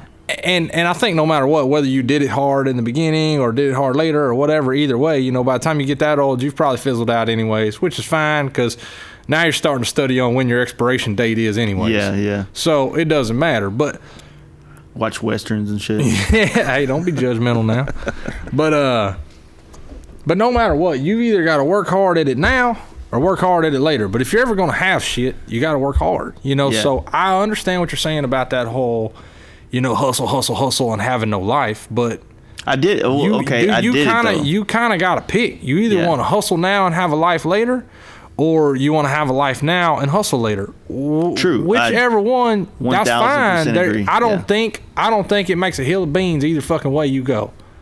But you got it's going to be one or the other. You know, you can't just fuck off the whole time, or you're going to wind up dying of nobody. Yeah. And if you're okay with that, well, by God, go ahead. But some of us just ain't okay with that. Like, I always talk about the empire, you know, the empire. And I don't know, I make light of it just because I think subconsciously I get not embarrassed about it, but just like, I always worry people are going to think I'm fucking arrogant. Like, oh, an empire, huh? Like, who the fuck are you? You know, like, what do you think? You know, you think you're the next Jesus? Like, no, it's not that, but it's just, I refuse to be second. Yeah. I'm not a sore loser. If we was in a foot race, me and you right now, and I ran as hard as I could run, and you beat me, hey man, you're probably not gonna happen. Well, probably not. But it's just like, well, you're a fast motherfucker, and I need to go back and train on running. Yeah. But if I run halfway and just say, well, he's winning, I'm gonna quit. Well, nah, I don't like it. I don't get down like that. This is where I'm coming from though, because like I said, I spend a lot of time studying our industry, and I've been fortunate to be in it for quite a while. Not as long as most, but you know, I mean, you've been around long enough to have a foothold. So it's like one thing that we started talking about at the beginning of this podcast when we started doing it a lot was like supporting brick and mortar shops. But guess what's happening? These brick and mortar shops are getting swallowed up by online stores. Or some nerd in their grandma's basement. Yeah, but so this is a smart thing. It's put like this. To me, I think it's a smart thing for the brick and mortar stores to be like, well, got to, you know, here's the digital camera. Can't be complaining because no one's using film anymore. I'm going to start an online store for my brand. That's the only way to combat that. Not you know, I get it. It's another job. It's another hat. It's another problem, right? But motherfuckers are ordering tires on their shitter. Oh, it kills me, man. It does. I completely understand. It kills me. But what I've been doing my research, and I've been thinking about this a lot, is that it's a next wave of the way business in the motorcycle industry is going to be done. And it's still going to be hard to catch up with guys like RevZilla and fucking, you know, JP Cycles and shit like that. It's still going to be hard, and you may never, but realistically, your shop doesn't need to sell $40 million in parts like that. You just need to Be badass. You just need to be there, on Yeah. that. You just need to be on that platform making some money off of that, Yeah. as well as getting the stuff through the door. That's what I think about what brick and mortar shops are losing right now. You're losing part sales because the internet sells, right? But you're also not on the internet selling parts, which makes it hard. Man, even if I was on it, It's another fucking shithole, dude. Dude, that one gets me fired up because guys will call and quote something. Yeah. And inevitably, when I quote it, I'm going to give you the retail number out of the book. I'm not going to go look up what my dealer cost is. Then, okay, who are you? Should I take 20% off and do this math? No. That is the retail. Like, if you go, we'll make a fucking Sam's Club joke again. If you go to Sam's Club, you don't get to haggle on what the fucking meat costs. You pick the shit up and you buy it. If you want to buy a hill of beans, bro, it's $30. Are you coming at me like that now? So this is the other business model that's taking place right now that's getting outrageous is subscription stuff. And I'm not saying anything bad about it. Dan does his MC Shop Tees, and that's dope what he's doing. But every fucking buddy and their mom is subscribed. Like, I saw a fucking whiskey subscription now for like whiskey, and it comes with 2 cool glasses to match this bottle of whiskey, and you pay X amount of dollars a month. Kind of a cool idea for a whiskey drinker, but so the next thing is for I another drink shop. too much whiskey. Yeah. I'd be like, do I have to buy 2 subscriptions to get 2 bottles a month? Like, how's that work? Yeah, they got subscription services for every fucking possible thing, dude. So what I feel like is that It's cause convenience. it is, but People will pay for convenience. how do old world technology, which technically now is brick and mortar, any fucking thing. Yeah, you're right. How do you stay relevant, and how do you make yourself a place to be? Yes, you're still selling something that people have to have, but then you have 3 things going against you. You have online sales and learn how to do it yourself online. So it's just and then you have people selling dreams to people that are thinking they're going to go to these schools and get out with a degree or a piece of paper and a guaranteed salary, and none of this shit is fucking happening. Yeah, the man, that online thing, it gets me riled up because I just cannot. I can't buy enough volume of something I just don't have the source, the revenue, the whatever you want to call it. I don't have the ability to buy enough fucking tires to get my tire cost low enough. Yeah. To compete. To even match that price, much less match that price and make money. And if you think about the cost of the machines and tools that it takes to do all these work, like put those tires on, balance them, all the spit, like it's K&L tire machines almost $2,000. It is a fucking housing bubble that's gonna bust. And I think that everybody was so focused on what the next big wave is stylistically with bikes that they forgot to figure out what's the next big wave of industry and business and how it's getting done. And so that's why I go back to looking at what I do, I'm kind of safe in a sense because yes, you could probably still do some online sales and buy some paint jobs, whatever, but it's a much more complicated. Somebody still has to physically do this shit, right? Yeah. And somebody still physically has to do a tire. But then, you know what I do when I need a tire put on? I got a buddy that has a tire shop 2 blocks. He charges me $20. It's the same tire machine that the bike shop down the street uses, Well, that's my thing, man, is people call and quote a tire and they say, well, I can buy it online for this. And I'm just like, you know what? That's fine. Just buy it online and I'll install it for you. But if you buy the tire through me, it's going to be a cheaper install. Yeah. That's the only way you can do it. And it's just, that's, Mark was talking about doing that's this. Just how I told him, I was like, dude, I 100% agree. If you bring him parts, you pay a different labor rate than if you buy the parts from him, 100%. Yeah. I think that's fair as fuck. But you got people that are complaining about labor rates going up to 100, 120, but they don't realize that making that sometimes 10% profit off selling that part helps cushion that labor rate to keep it affordable for you. So if you take that 10% away, on that $100 set of grips, that $10 you saved and I got fucked out of, or whatever you want to call it. Yeah. Then it's a melting pot of fuckery that's taking place that I honestly think that the only way that people have been able to stay in the industry is to manufacture parts, which is a fucking risky business because you're manufacturing based on the idea that this is going to be popular for a long time. You know, we saw Misfit Industries go under, you know, manufacturing necks and short necks and all this stuff they did forever, and now they're gone. Yeah. You know, one of the biggest players in the big wheel bagger scene, you know, they were faking it the whole time. Like, never really made any money. You know what I mean? So I think those are bigger questions to be asking and looking at, and, you know, like, than anything else, man. Like, how do you navigate these waters now, man? Well, you know, I guess that's why personally I try not to be a one-man band. I am a one-man band, should I say? A one-trick pony. There you go. You know, I do all kinds of metal fab. I mean, and that's the thing that's like not too long ago, I went out to Reed's Motorcycles and built a whole indoor storage facility for him out of a Connex box. This whole grid wall and all this shit, so that all of his used takeoff parts or just overstock of new parts, you know, a customer can come in, he'll open up this Connex box and it's all on this big display, you know, and like shelving and stuff in there. And then I've gone out for like Lone Star Armory and some other gun ranges. I've gone out and built a ton of stuff for gun ranges because of like my prior military experience and all.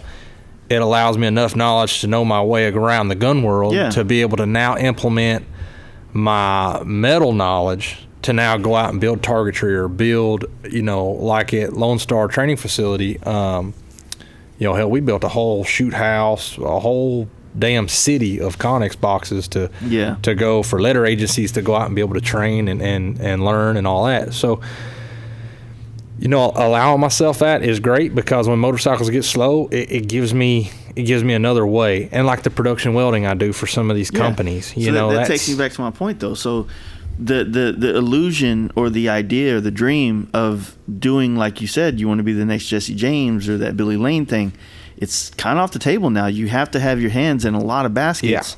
Yeah, absolutely. I agree with that 100%. To make it. So, I mean, you know, like for us, we put our eggs in this podcast basket plus the helmet basket and the, you know, this, that, and the other. And we're trying to branch off in other ways of like maybes, you know. I think the helmet thing seems like a good play. In my opinion, it seems like a good play because like everybody wants custom paint. I don't give a fuck who you are. If you've got any kind of a nice motorcycle, you want custom paint. Mm-hmm. But to paint your whole bike, even if you get it cheap, it's expensive. Exactly. You know, it's just, and it's not that the paint itself is expensive. It's just a lot of money for the average day blue collar man. Yeah. You know, now getting a helmet painted, that's a little more realistic. Yeah. You know, you're like, okay, well, $1,500, I can pull that off. You know what I mean? Yeah. So $3, $4, $5, $10,000 to paint my bike. All right, that's out. So what we've had to do, could have bought a new fucking minivan for the family. I'm not saying that there's not a lot of badass painters out there that don't charge a lot to do motorcycle helmets. Yeah. But motorcycle helmets in general have never been a high money bringer for custom paint because the motorcycle helmet itself doesn't get treated the same way that a race car helmet does. It doesn't mean the same thing. There's no sponsors. You know, you're literally painting a helmet based on the fact that, you know, fuck, man, I just want something cool so when I'm riding a bike. Well, when you're doing a race car, a NASCAR helmet, and you got fucking Target paying for some of it here and there, like, it's a different world. Like, I can charge you $5,000 to do a helmet. Yeah. Right? So that's a helmet industry for the race cars. That's why, like, guys that I admire, like Austin Poland and Indosil and these other people that do badass helmets have a legit business just doing helmets. But I don't know shit about race cars. I don't know shit about none of that. I know bikes. Yeah. And I know what, like, I want my helmet so like it goes on fucking bikes. You know what I mean? And so we've actually had to, in part of not just painting helmets, be somewhat of an influencer to make it seem cool to have them as well on a Harley, which is not that popular here in the Midwest as opposed to it is in California. Yeah, out west it's a lot more. It's definitely growing here. It definitely is, yeah. Definitely growing here. That trend was slow to get here and has definitely been slow to build speed. Yeah. But I definitely think, especially after like just last weekend, going to Giddy Up and seeing how many performance type bikes there were, you know what I mean? Just even in that crowd. Okay, all right. It's like it's coming on. It's finally here, I would definitely say. Yeah, 100%. Like here, like planted, you know. Hell, even just last year, it was just onesies and twosies that really had a performance bike. Yeah, there were people that had Dynas. There's probably at least 10. But it's just because that was half of the fucking model lineup. You know what I mean? I would say at Giddy Up there was at least 10 road glides with T-bars, which is probably the most rarest thing you're going to see here in Texas. Yeah. You know what I mean? And to say 10 of them, you know, and I saw a couple of them. And at a vintage shopper show, that says a lot. Well, I mean, those guys aren't welcome at the Big more like Wheel when show. you go to like Texas Heels, you know, because Texas Heels, though, they have a performance aspect. Yeah, they have a performance side of the show and a chopper side of the show. Yeah. Or at least they did last year. Yeah, that's how they still do it. Yeah. Yeah. So I, you know, me now trying to learn like suspension and performance and stuff. Like I know suspension on the aspect of like dirt bikes and all, and I know it translates. But Harleys are so much heavier and the riding style is so much more different. And like even though I rode sport bikes a lot, I didn't get into suspension back then because those bikes come with good suspension on them. Yeah. You know, you go buy an R6 and that motherfucker's almost ready for the track as it is. Yeah. You know, so whereas like you buy a Harley and you've got to modify a lot of things. And the suspension dynamic is so much more different, you know. So I've been trying to learn more about that. And then learning horsepower. There's a dude, his name's Corey at Whiskey Throttle Speed Shop. I want to say is the shop name. But I found him through social media, kind of a friend of a friend thing. Somebody put me onto his page. He's got a couple of cool dynas that are just romper stompers, you know, 124s and just full decked out. And dope shit, yeah. So I started following that. I was like, man, I'd love to have a bike like that. And that's kind of what spawned me like getting this T-Sport and you know, T-Sport thing just kind of happened. You know, you had it and then a friend of mine bought it from you and he was going to build it. And I wound up building him a performance street glide and he was like, well, screw this T-Sport now. And so I wound up getting the T-Sport. I have the T-Sport that used to be here. Oh, that's dope. You know? And so now I've got that, the 120R and the 6-speed and the, you know, all that shit that I'm going to try to put in it. So hell yeah, I'm going to try to go full willy-nilly on it. But, you know, I've been talking to this cat Corey and it's been so nice to have somebody that like who's done it, who has a ton of knowledge. And that cat has just poured knowledge to me, you know, but I kind of like talking about the customer that reached out to me respectfully. Like I reached out to him and said, hey man, I like your builds. And it's no dig at him. He's not as big as trying to reach out to San Diego Customs. Yeah. You know, I feel like if I try to reach out to, you know, one of those guys, what's his name's Chuck or something like that. Chip. There you go. So if I try your ass, Chip. So if I try to reach out to one of them, you know, I'm sure they get fucking blown up daily. Yeah, exactly. So if I tried to ask him, hey, can you tell me anything about these, you know, how this happens? He probably gets asked that so many fucking times. And I don't want to be the cliche guy who's like, oh, what size bars are those or what size shocks are those? Or, you know, I don't want to be that dude. I'm asking more intrusive questions, you know, like, hey, what kind of headwork do you have done? What intake are you running? What are your realistic numbers running a Super G on a 124? You know, like, what do you think about electron carb? But it's the fact that dude's been there to unmolestedly just give me all the information that I need. And that, to me, what has been so inviting about the performance side of it is because truly, man, traditionally when you hit some dude up about chopper shit, you're either going to get some old guy who's really fucking excited to just talk chopper with you, or you're going to get some trust fund baby snob ass punk who managed to get a knucklehead because his daddy had enough money and he don't want to tell you shit. Yeah. Well, that's the weird thing that's going on with social media too. It's like the bigger follower you have, the more that DM box is lit up all the fucking time. Yeah. And so literally, you know, like I would only make posts at a certain time of day so that it wouldn't interfere with me working. So if I made a post at 10 a.m., you know, here, and it was about a helmet or something or a bike we just finished, I would have 40, 50 fucking messages about it. How much for this? Lord. What's this? What's that? And then it's like, you feel like an asshole for not responding, but it's like, dude, I can't do this all day. I have to actually do work. So it's almost like what I've been trying to tell people nowadays is I've been like dropping the email. Like when people DM me and they really want to talk, I kind of want them to jump through one more hoop. You know That's a really good idea. I don't have near the number of people reach out to me on Instagram, but I do. I had a guy hit me up not too long ago and he was saying, you know, like, hey, some shop in Houston screwed me around. He was doing like a trike conversion on a Dyna. I don't know if this was a kit or homemade, but it was definitely gay though. It was fucking awful. I'm gonna tell you right now, whoever, however, whatever, it was fucking awful. Yeah.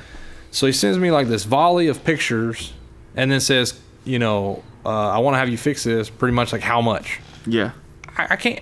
I had no idea. I cannot look at these pictures and tell you that. Yeah. So you know, it's funny. Like we're talking right now, it actually reminds me. I'm like, I didn't fucking respond to that guy. Yeah. But I sat and thought, like, how the fuck do I even answer this? Like, I can't tell shit from these pictures. Like, you got to bring this thing to me, and I don't know where he is. I don't have his number. No idea. I don't follow him. It's like a private page. Well, that's the thing. It's like that. Those guys, they don't want to jump through the actual hoops of showing up. Like if I was a shop where you're coming in to get an oil change or a tire or something like that, like, you know, I'm not trying to dial your bike on the phone. I don't have time for that. Yes. You need to come to the shop. Make an appointment to bring to the shop and bring it to the shop. It's going to cost you money. That's the first thing you need to accept in business. Yeah. It costs money to get things done. I recently got to where people hit me up and I say, you know, hey, you know, how much is this and when can it get done? Well, you know what? I legitimately, if I go through my text messages, my emails, and Facebook and Instagram, I've got 80 people that are coming tomorrow. Yeah. 80 people are dropping their bike off tomorrow. So I just got to where I tell people, I say, hey, man, first come, first serve. I don't care when you messaged me. I don't care how many times we did or didn't talk. I don't care about any of that. You know, like, it's great that you sent me an email and asked me, you know, if I was able to do it. Yeah. It's great that you reached out to me on Instagram and asked if I was interested in building your seat. But I've got bikes in here that I'm working on and that I'm building seats for and that I'm actually fabricating. If you show up here with your motorcycle, I'll build you whatever the fuck you want. Yeah. Pardon me. I know I've been dropping F-bombs everywhere, but it's just who I am. Like, I'm motivated about it. But man, people just like they think, well, I sent you one message on Instagram in the middle of your workday while you're obviously busy as all hell. Yeah. And you didn't respond to me. You have shitty customer service. You didn't respond to me, and you didn't give me an exact quote, and you haven't told me when you're going to come get my motorcycle. Well, let me tell you what I can tell you. You remember I told you about that video I wanted to do? Where you walk in with the GoPro and it comes to me at the desk and I go, hey, what's up, man? My name's Chase. I run the Fast Life Garage. And then, like, turn around and walk over to the airbrush table and put a different hat on and go, hey, my name's Jace. I do the airbrush work here. And then go into there at the computer and go, hey, my name's Jace. I do all the vinyl graphics for all the artwork. Then walk in the booth. I'm sitting there sweeping and I goes, hey, my name's Jace. I sweep the booth. You know what I mean? Like, there's so many hats already that being customer service, like I've had people say, like, you have horrible customer service skills. I'm like, guess what, motherfucker? I'm not in the customer service industry. If you're here, if you come to my shop and look me in the eye, I'll treat you like you have your own country. Yeah. I'll treat you like gold. I'll give you all the beer and whiskey in my fridge. Dude, whatever. I'll engage in conversations. Like if someone asks me, hey, how much is the helmet? I go, we usually range from this to this. And, you know, this is kind of, we have a schedule. That schedule is usually a month to 2 months out. So if you want to get in line, it's a deposit. And that's how I lead that conversation. I just put as many facts out there without trying to sound like a dick or anything. Yeah. And then if they respond and they want to go forward, then I start asking questions. So what are you thinking about doing your helmet? Let's find out if this is the kind of paint job that I'm good for. Yeah. So that's the next step. And you know, it's like there's some things that are lost. It's like some people, you know, like I said, you were talking about firing customers earlier, and I'd like to find out if I'm the man for the job. Yeah. You know, and if somebody I think there's a difference in that, though. There's a difference in me being the guy that can do what you really need or want. Yeah. And there's a difference in you tried to fuck me and now you're fired, don't come back. Yeah, exactly. It's like, you know, and think about it, though. It's like now I know I'm not the man for this job. So I know that I'm making $0 on this. So everything I've done and everything I'm continuing to do on this conversation is me not making money, period. Yeah. You know what I mean? Well, that goes back to know your lane and stay in your lane. Yeah, so next thing you know, I'm like, okay, well, this job looks more like, you know, I've done this a lot of times, and any of the custom painter friends I have out there know this. I'm like, man, you know who would knock this kind of job out of the park? So-and-so at this place, man. Yeah. This is their Instagram, this is their phone number, and that's it. That's all I can do for you. Yeah. I'm not going to go to your house and we're going to drive over there together and go, hey, man, this is my buddy. I was going to do some work for him, but now it's you. Yeah. You know, and also I don't hit those other painters up and go, hey, man, do you like that job I just sent you? Why don't you cut me a fee? I'm just doing it out of like, hey, man, like this is the guy. Now all y'all leave me alone so I can get back to work. I've got a cork board. When you walk in my shop, as soon as you clear the threshold, right there to the left is a cork board. And I get anybody who's got business cards. I think business cards are a lost art also. Yeah, I don't even carry them because I don't. You know why? I'm gonna give you my business card theory. All right, tell me. If I was you, I would want them. But me, I don't want them because I feel like everybody with a business card is price shopping. Okay, true. So when people ask me like at a bike event like Giddy Up, like, hey man, you got a card? I'm like, no, but I have an Instagram and a website. Go look at my work, get an idea of what I do for a living. If you like what I do, then there's many ways you can contact me on those two things. You know, if you don't have Instagram, you don't do Facebook, I have a website. Everything on my Instagram goes to that website. You can see it all. Yeah. So the thing is with business cards is if somebody calls me and goes, hey man, I got your business card, you know, seeing, you know, what you do, blah, blah, blah. It's like already I'm going to tell this dude no a lot. He's not going to like me. You know what I mean? Got it. I'm going to tell him, no, I don't do that. No, this is not the kind of work I do. I'm not into doing, you know, I'm not trying to take a picture of your wife and put it on Pamela Anderson's body. It's not happening. It's not my thing. Right? So you just kind of weed out a lot of things that are not, you know, for me at least. Now, if I had a shop where I was selling parts, I was doing services where like I said before, I didn't have to screen the customers before I was working with them. Yeah. Totally would be all about business cards, passing them out everywhere I would go. But for me, I don't need my phone ringing any more than it does, you know? Well, I was just caveating on the sending, like, know your lane, stay in your lane, to send people down. Like, if that ain't your lane, point in the right direction. Yeah, for sure. So, like, I keep everybody's business cards, you know what I mean? Or at least, like, some kind of information about it. So a person comes in and says, hey, man, you know, I want to Cerakote my exhaust. Okay. Yeah. Right over there are business cards to 3 different dudes around here that do that. Yeah. You can pick of those 3 who the fuck you want. This is the guy I may or may not suggest. If I don't have a particular suggestion, then hey, those are the guys I know that do it around here. Yeah, for sure. You know, so I try to keep an array of other resources. You know, I may just be too busy and can't do it in the timeline that you want. Yeah. Or it just may be like, hey man, I don't do that, or I don't feel good enough in doing it. Like I said, I'll build a motor. Well, you know what? I lied to you. I will assemble a motor. I'm not gonna build shit for a motor. Yeah. Because that's not what my forte is. Yeah. But like I met Russell, who the Nitro Grasshopper. You know, he helped me do a 93-inch shovel head. But that dude, he can build a motor. I mean, he's got boring bar and he's got this and that. And this dude could take a chunk of metal and make a cylinder. That's building a motor. If somebody wants something that in depth, that crazy motor, I'm gonna send you to him. You know, now, if you've got an 88 and you want to drop a 100-inch kit on it, hell yeah, I'm your man. Let's do this. And then I'm gonna find some dude like Mark who tunes it. I would love to use Mark as a tuner. He's just too damn far away. Yeah, exactly. So I use a guy named Ed. It's the Dyno Difference. He's in Frisco, which Frisco seems a little far for me, but I just haven't found anybody around here I really feel good about tuning. The other thing is like, you know, a lot of different shops they play the card of like, they play the middleman role, right?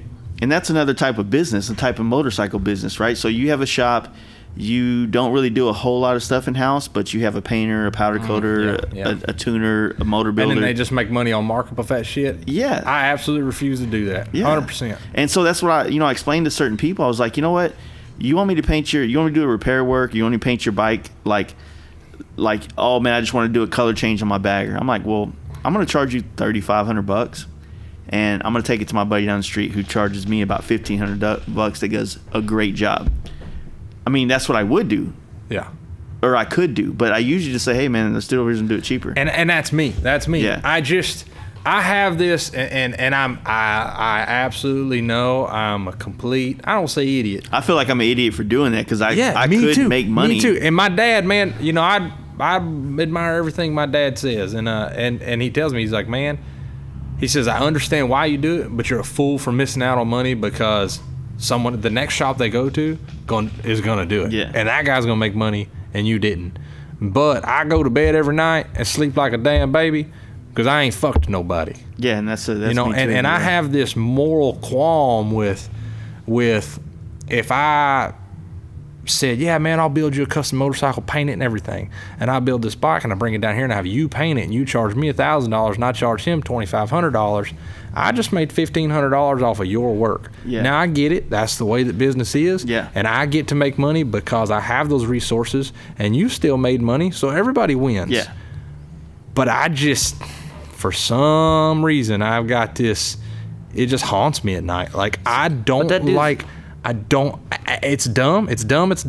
But I don't like the fact that I made money on something I didn't do. Well, plus you charge that guy $2,500, and then the dudes down the street are gonna do it for $15 or whatever you say. Yeah, he's gonna run across somebody and goes, "Oh, damn, you paid that much?" He's expecting a $2,500 paint job.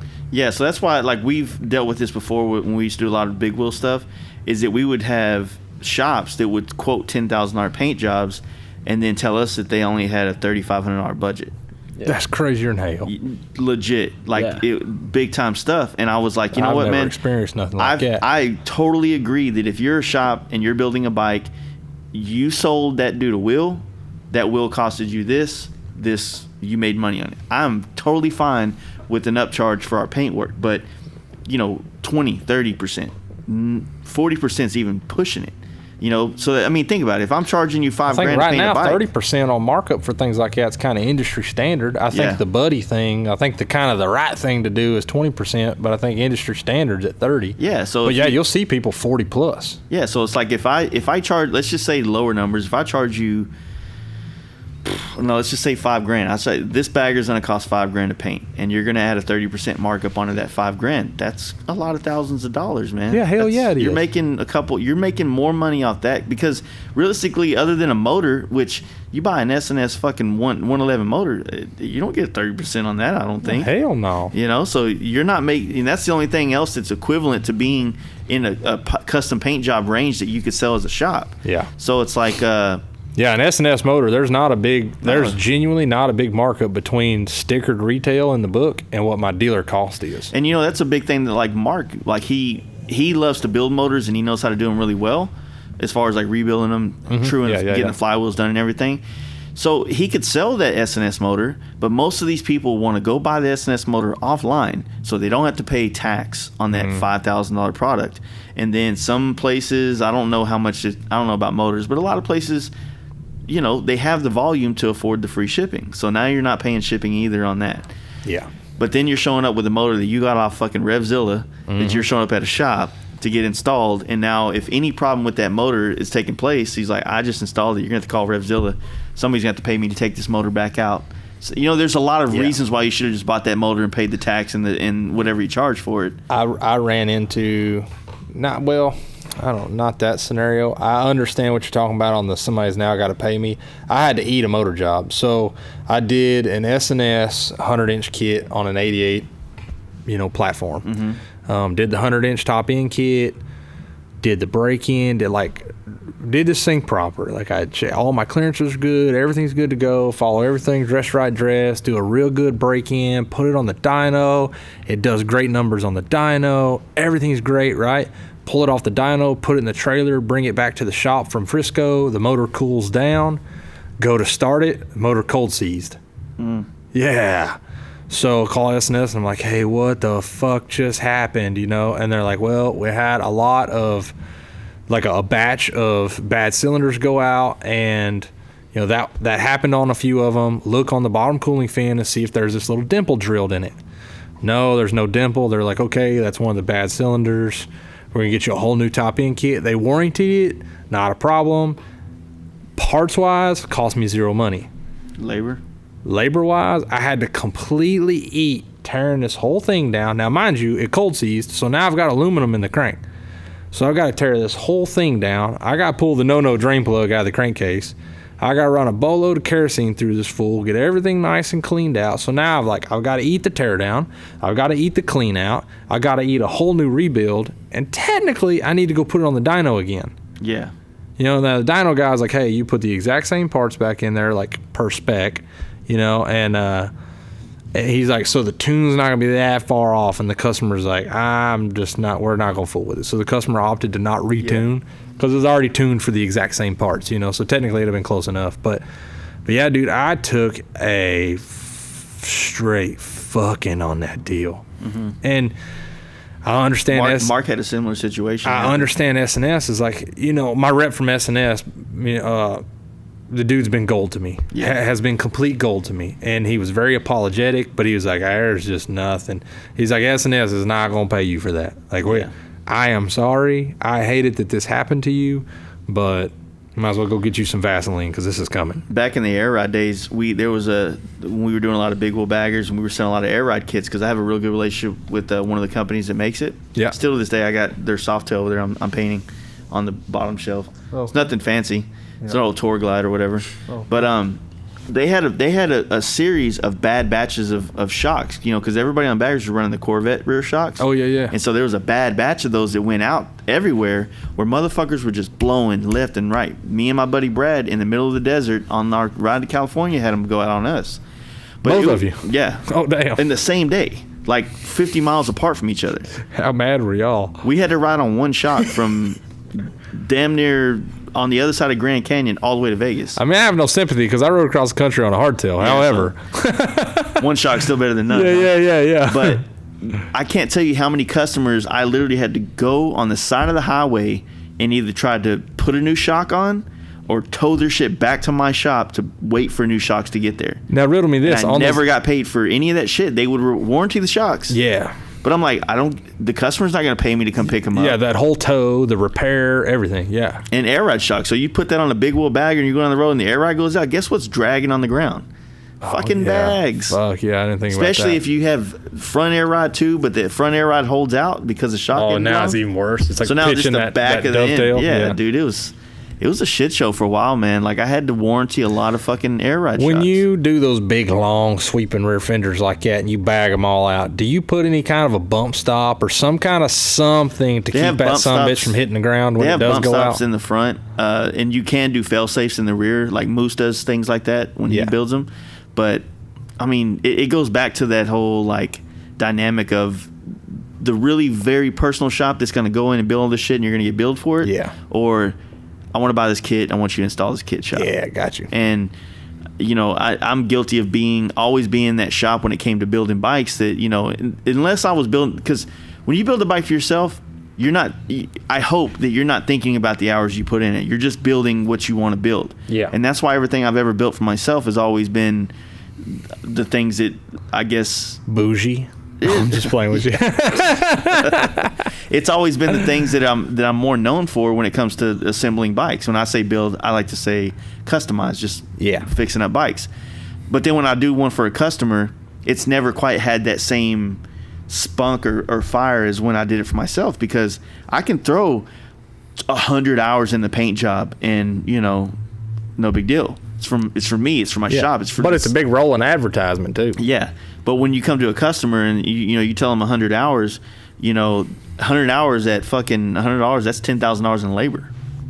It's hard to get 10,000. It's hard to get anything. Good luck getting anybody to pay that amount of money. Yeah. So it gets to a weird place. I mean, there are shops that get that, because they've grinded through that period and started making those badass bikes for customers, and they got known, and then they were able to get that money. I couldn't. I never broke through that barrier of doing the 100 hours for myself, doing enough of that for free, not for free, but taking that loss for customers to be able to get customer bikes to have that same appeal that my personal builds do. Yeah. You know what I mean?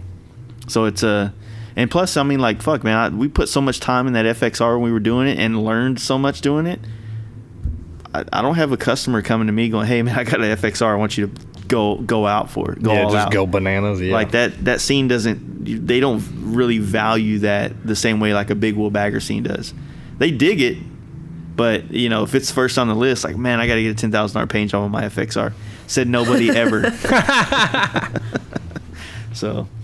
Well, shit, man, we got anything else? What you doing? Let's wrap it up. Let's talk about what's going on for the rest of this year for you and see where that's going. Man. We're already at 3 hours, so. Oh, shit. Haven't done a long one in a while. Yeah. Good times and hate crimes. We got fucking King of the Bean on the mic, dude. Good times and hate crimes. Oh, man, shit. Oh, You said you're going to go to some more shows, but you're going to I'm gonna just try to ride to the shows this year. Yeah. Like I said, man, last year I invested a lot of time and money in getting there and the booth and the this and the that, and I don't have a part line. I don't have a product line, so I invested a bunch of money in T-shirts and hats and shit, and I've given away so many more than I've sold. Yeah, that's all. And I just like, no, the T-shirt game's not my game. I'm out. Yeah. I've got some at the shop, you know, but I've gotten to where now I just kind of have a policy. If a customer spends very much money, they get a shirt and a hat. Yeah. Is that much? No, but it makes them feel valued. Yeah. It makes them feel like they're important, you know, because they know I should have sold it for $20 and $25. So they're like, hey, man, this dude gave me a free $50 pretty much, you know. I feel so bad for doing this before, but I've totally like got handed $10,000 from a customer and then sold him a shirt for $25. What a dick. I was like, I shouldn't do this, but my wife's gonna kill me if I give you this shirt. But no, I'll blame it on DJ, Yeah. dude. That's fucked up. but no, there's I get it, man. Every time we buy shirts, it's the same thing. We end up giving up all of them away, and it sucks, man, because like, you know, you see like certain companies that do the shirt game. You're like, fuck, man, like I want to do that, and then you're like, oh, I'm gonna invest all this money and I'm gonna start this, and it's like, oh, I just gave away a lot of money. Well, I don't even want to say that. You didn't give away money. You made things that people can wear that technically advertise for you. So there is. Well, that's my thing is the gain versus the loss is so minimal. Yeah, You it's know not. what I mean? It's not So that bad. So. It's worth it. But what I'm getting at though with that is just I realize that going around with booths and T-shirts and it's just that's not my thing. I didn't have any enjoyment out of that. Like when I ride to a show and I get to experience the show, now I have fun. You know, even if I'm fortunate enough at that time to have a bike that I can put in the show, great. You know, I'll go put something in the show as far as a show bike. But the booths and all that, I think over the past 2 years I've just kind of found that's not my niche. Yeah. That's, you know, I thought as a business that was something that I had to do. Like, I thought that was kind of a requirement for me to I'm telling you, succeed. it's a new world. Got to think new ways. Yeah, you know, and I've just found that that's not it. You know, You're gonna get a lot more out of being there and going on rides and finding yourself in groups of people that could potentially be customers, but you're giving them a chance to do something that that a lot of people don't get to do or experience with the shop. Yeah. And Mark tells me this all the time, and it's not just that it's a bad thing for everybody, but a lot of my problems come because I become friends with lots of people because I am out there riding bikes and drinking beer and being, this is what I like to do. So I do it with guys that aren't shop owners, aren't painters, aren't people else. And you find yourself on the short end of the stick a lot, like giving things away or doing things for nothing. And, you know, that kind of shit. Mark's always like, man, like, it's hard to be friends with people that don't do this for a living. You know? And I have to agree that it finds its hard place sometimes, you know, but at the same time, I also feel like it's also good to get out and go do those Sunday rides with these guys and go to bike nights and hang out with them because it's like we were talking about social media before. Social media was great for your shop when you got to let people know how much you were just like them. Yeah. But same thing. It's like when you're just on social media selling people shit or you're just at a show selling people shit, you kind of always got this wall between you and a customer, which could be good in some places. You know, like I said, there's always a good and bad in it. But you know, if you go out and you go to Giddy Up and you camp out with a camp and you fucking drink beer and have a good time, and you're gonna make a lot more. I think you make a lot more customers that way. But you also have to deal with it. You have to. I agree. I agree. Plus, man, it takes you back to takes me back to the grassroots of why I'm in this. See, that's why I agree to that. Driving to a show with a trailer full of bikes and a booth and T-shirts, and all your buddies jump on the ride. I don't get no fucking enjoyment out of that. You know, now I've wasted money and I missed out on the fun. Exactly. You know, so it's like, well, if I'm gonna spend money, I'm gonna spend money on the gas and the booze and have a good time. Mm-hmm. You know, I'm gonna ride and I'm gonna do all that good stuff. You know. My moving forward this year though, like I said, you know, I got this T-Sport thing, you know, it's such a new foreign world for me, you know, suspension and brakes and hot rod motors and all that, you know, so it's exciting. I'm super excited about it. I'm super fired up about it. I'm excited to have a ton of cool parts and all these big name companies that I'm gonna be able to put on this bike and hopefully build something that isn't around DFW. Yeah. It's what I really want to do. I really want to build, you know, because I love choppers and I can build a badass chopper, but there's 10,000 choppers in DFW. And there's a lot of dynos, But I like to think that I've got a few tricks up my sleeve. I'm gonna spin this one a little different. Dallas Fort Wort Dynas are Memphis Shades fairings, flat black, bobbed fenders, spoked wheels, a set of T-bars, and a Lucky Dave seat. That's fucking DFW Dynas right there. Yeah, see, I'm already gonna be different than that. So, you know, I was hunting a motor for that thing and ran up on this twin cam FXR. Yeah. And so then that got me all spun out. I was like, well, shit, do I build the Dyna? Do I build the twin cam FXR? Like, what do I do? But I'm so invested in parts for the T-Sport, and that's just really where I have my heart at. Like, I had a 91 FXR years ago, and then I loved it. It had a damn hot rod 80-inch stroker motor in it, and it was a bad dude. And I mean, I really enjoyed the bike, but it was never, I don't know, that thing just never was me, you know, and I wound up selling it, you know, which I was so into choppers then, and I still am truly, but I just don't have any love affair for that FXR. You know, I don't, right now the trend is when people hear FXR, they just get fucking fired up, and it just doesn't do that for me. I'm so excited about the T-Sport for some reason. I think it's just because before that thing ever come along, I was trying to save money, and then I was just telling myself, like, I'm doing this Dyna. And now that this FXR fell in my lap, I'm like, well, I'll get to it when I get to it, you know. And if somebody's got more passion for it and their wallet thinks that they can have it, come and get it. I'll trade you. I bet you will. Your damn leaking ass old Dyna out there. You can have it in the exact condition it's in right now. Oh shit.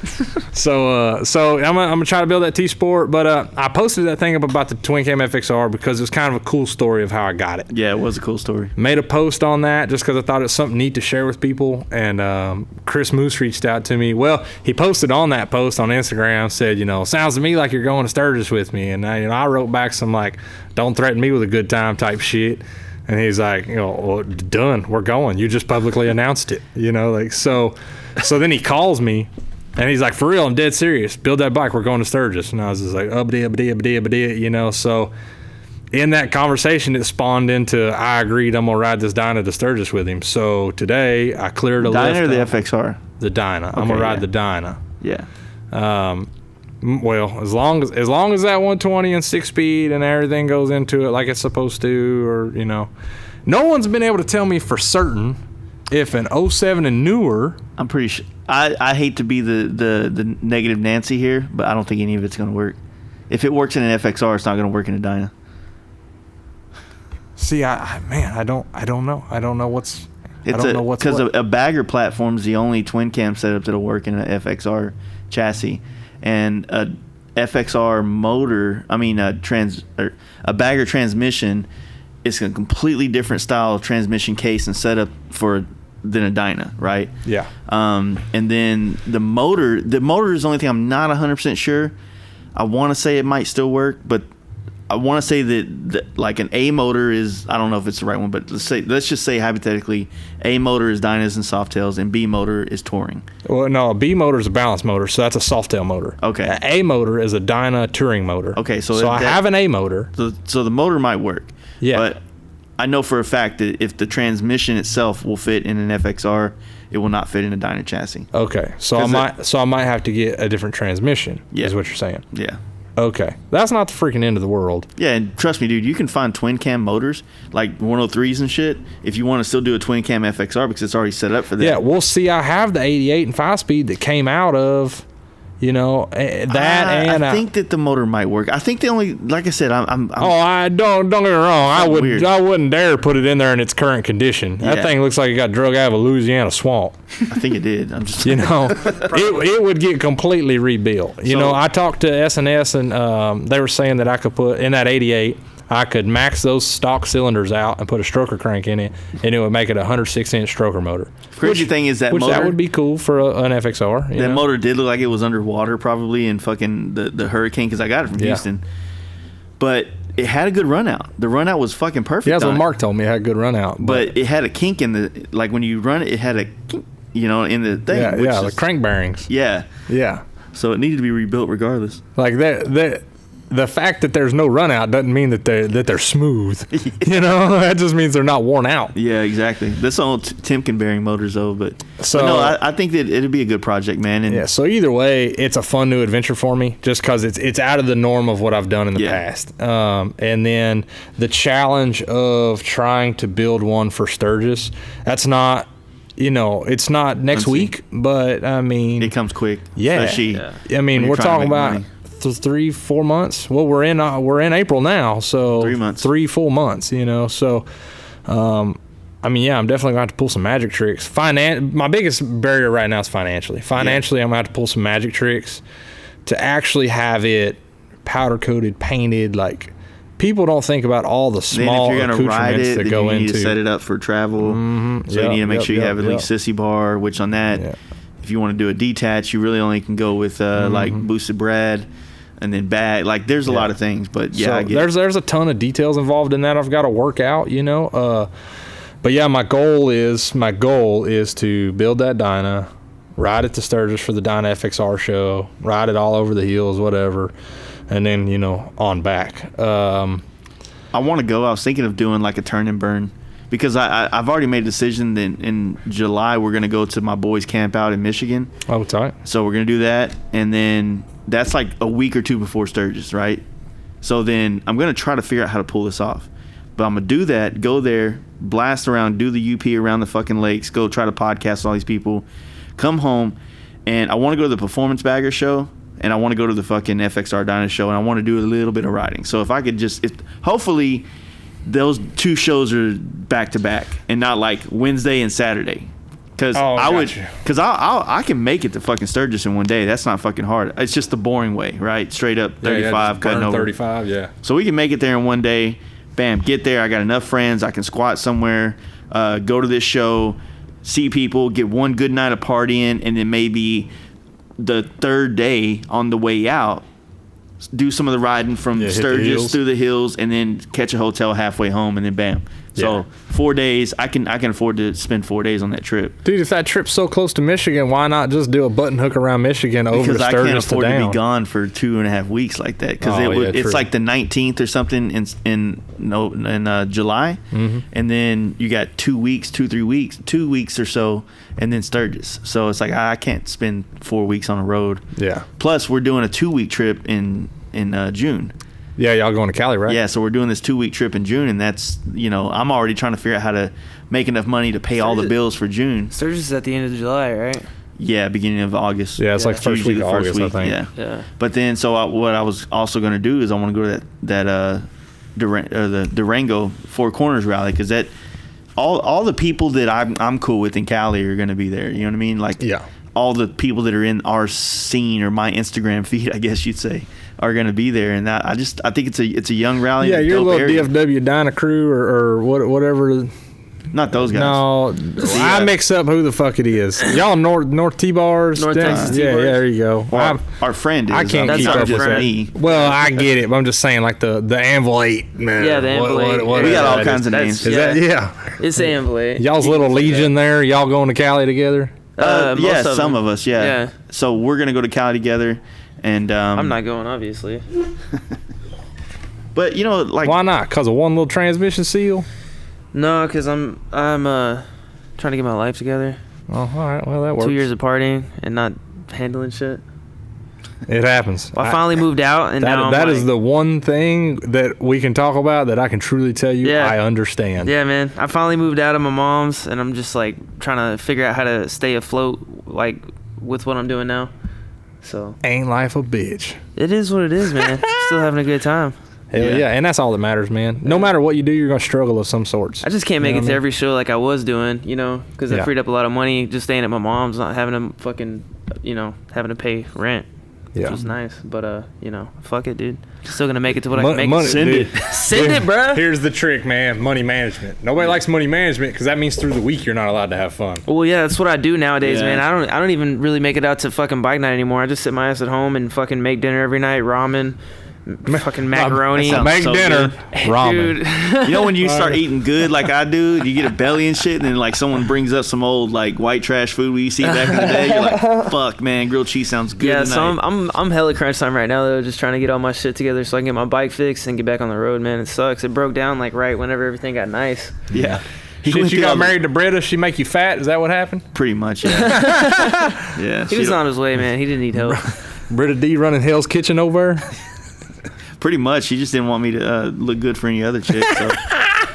Shake Dude, and bake. I swear to goodness, that's what I told my wife. When we dated for years and years, never cooked a single thing. Like would burn ramen noodles. We got married and all of a sudden she just gourmeting it up. I'm like, wait, what are you trying to do, right? Trying to lock me down? Trying to get me fat enough I can't run away? Is that what's going on Me here? and my wife are bad influences each other because like she works late every night and I usually work a shit ton too. So when she comes home, I'm like, you want to go to the bar, get pizza at the bar and have a beer? Shit, yeah. She's like, yeah, fuck it. And I'm like, all right, Both let's tired. go.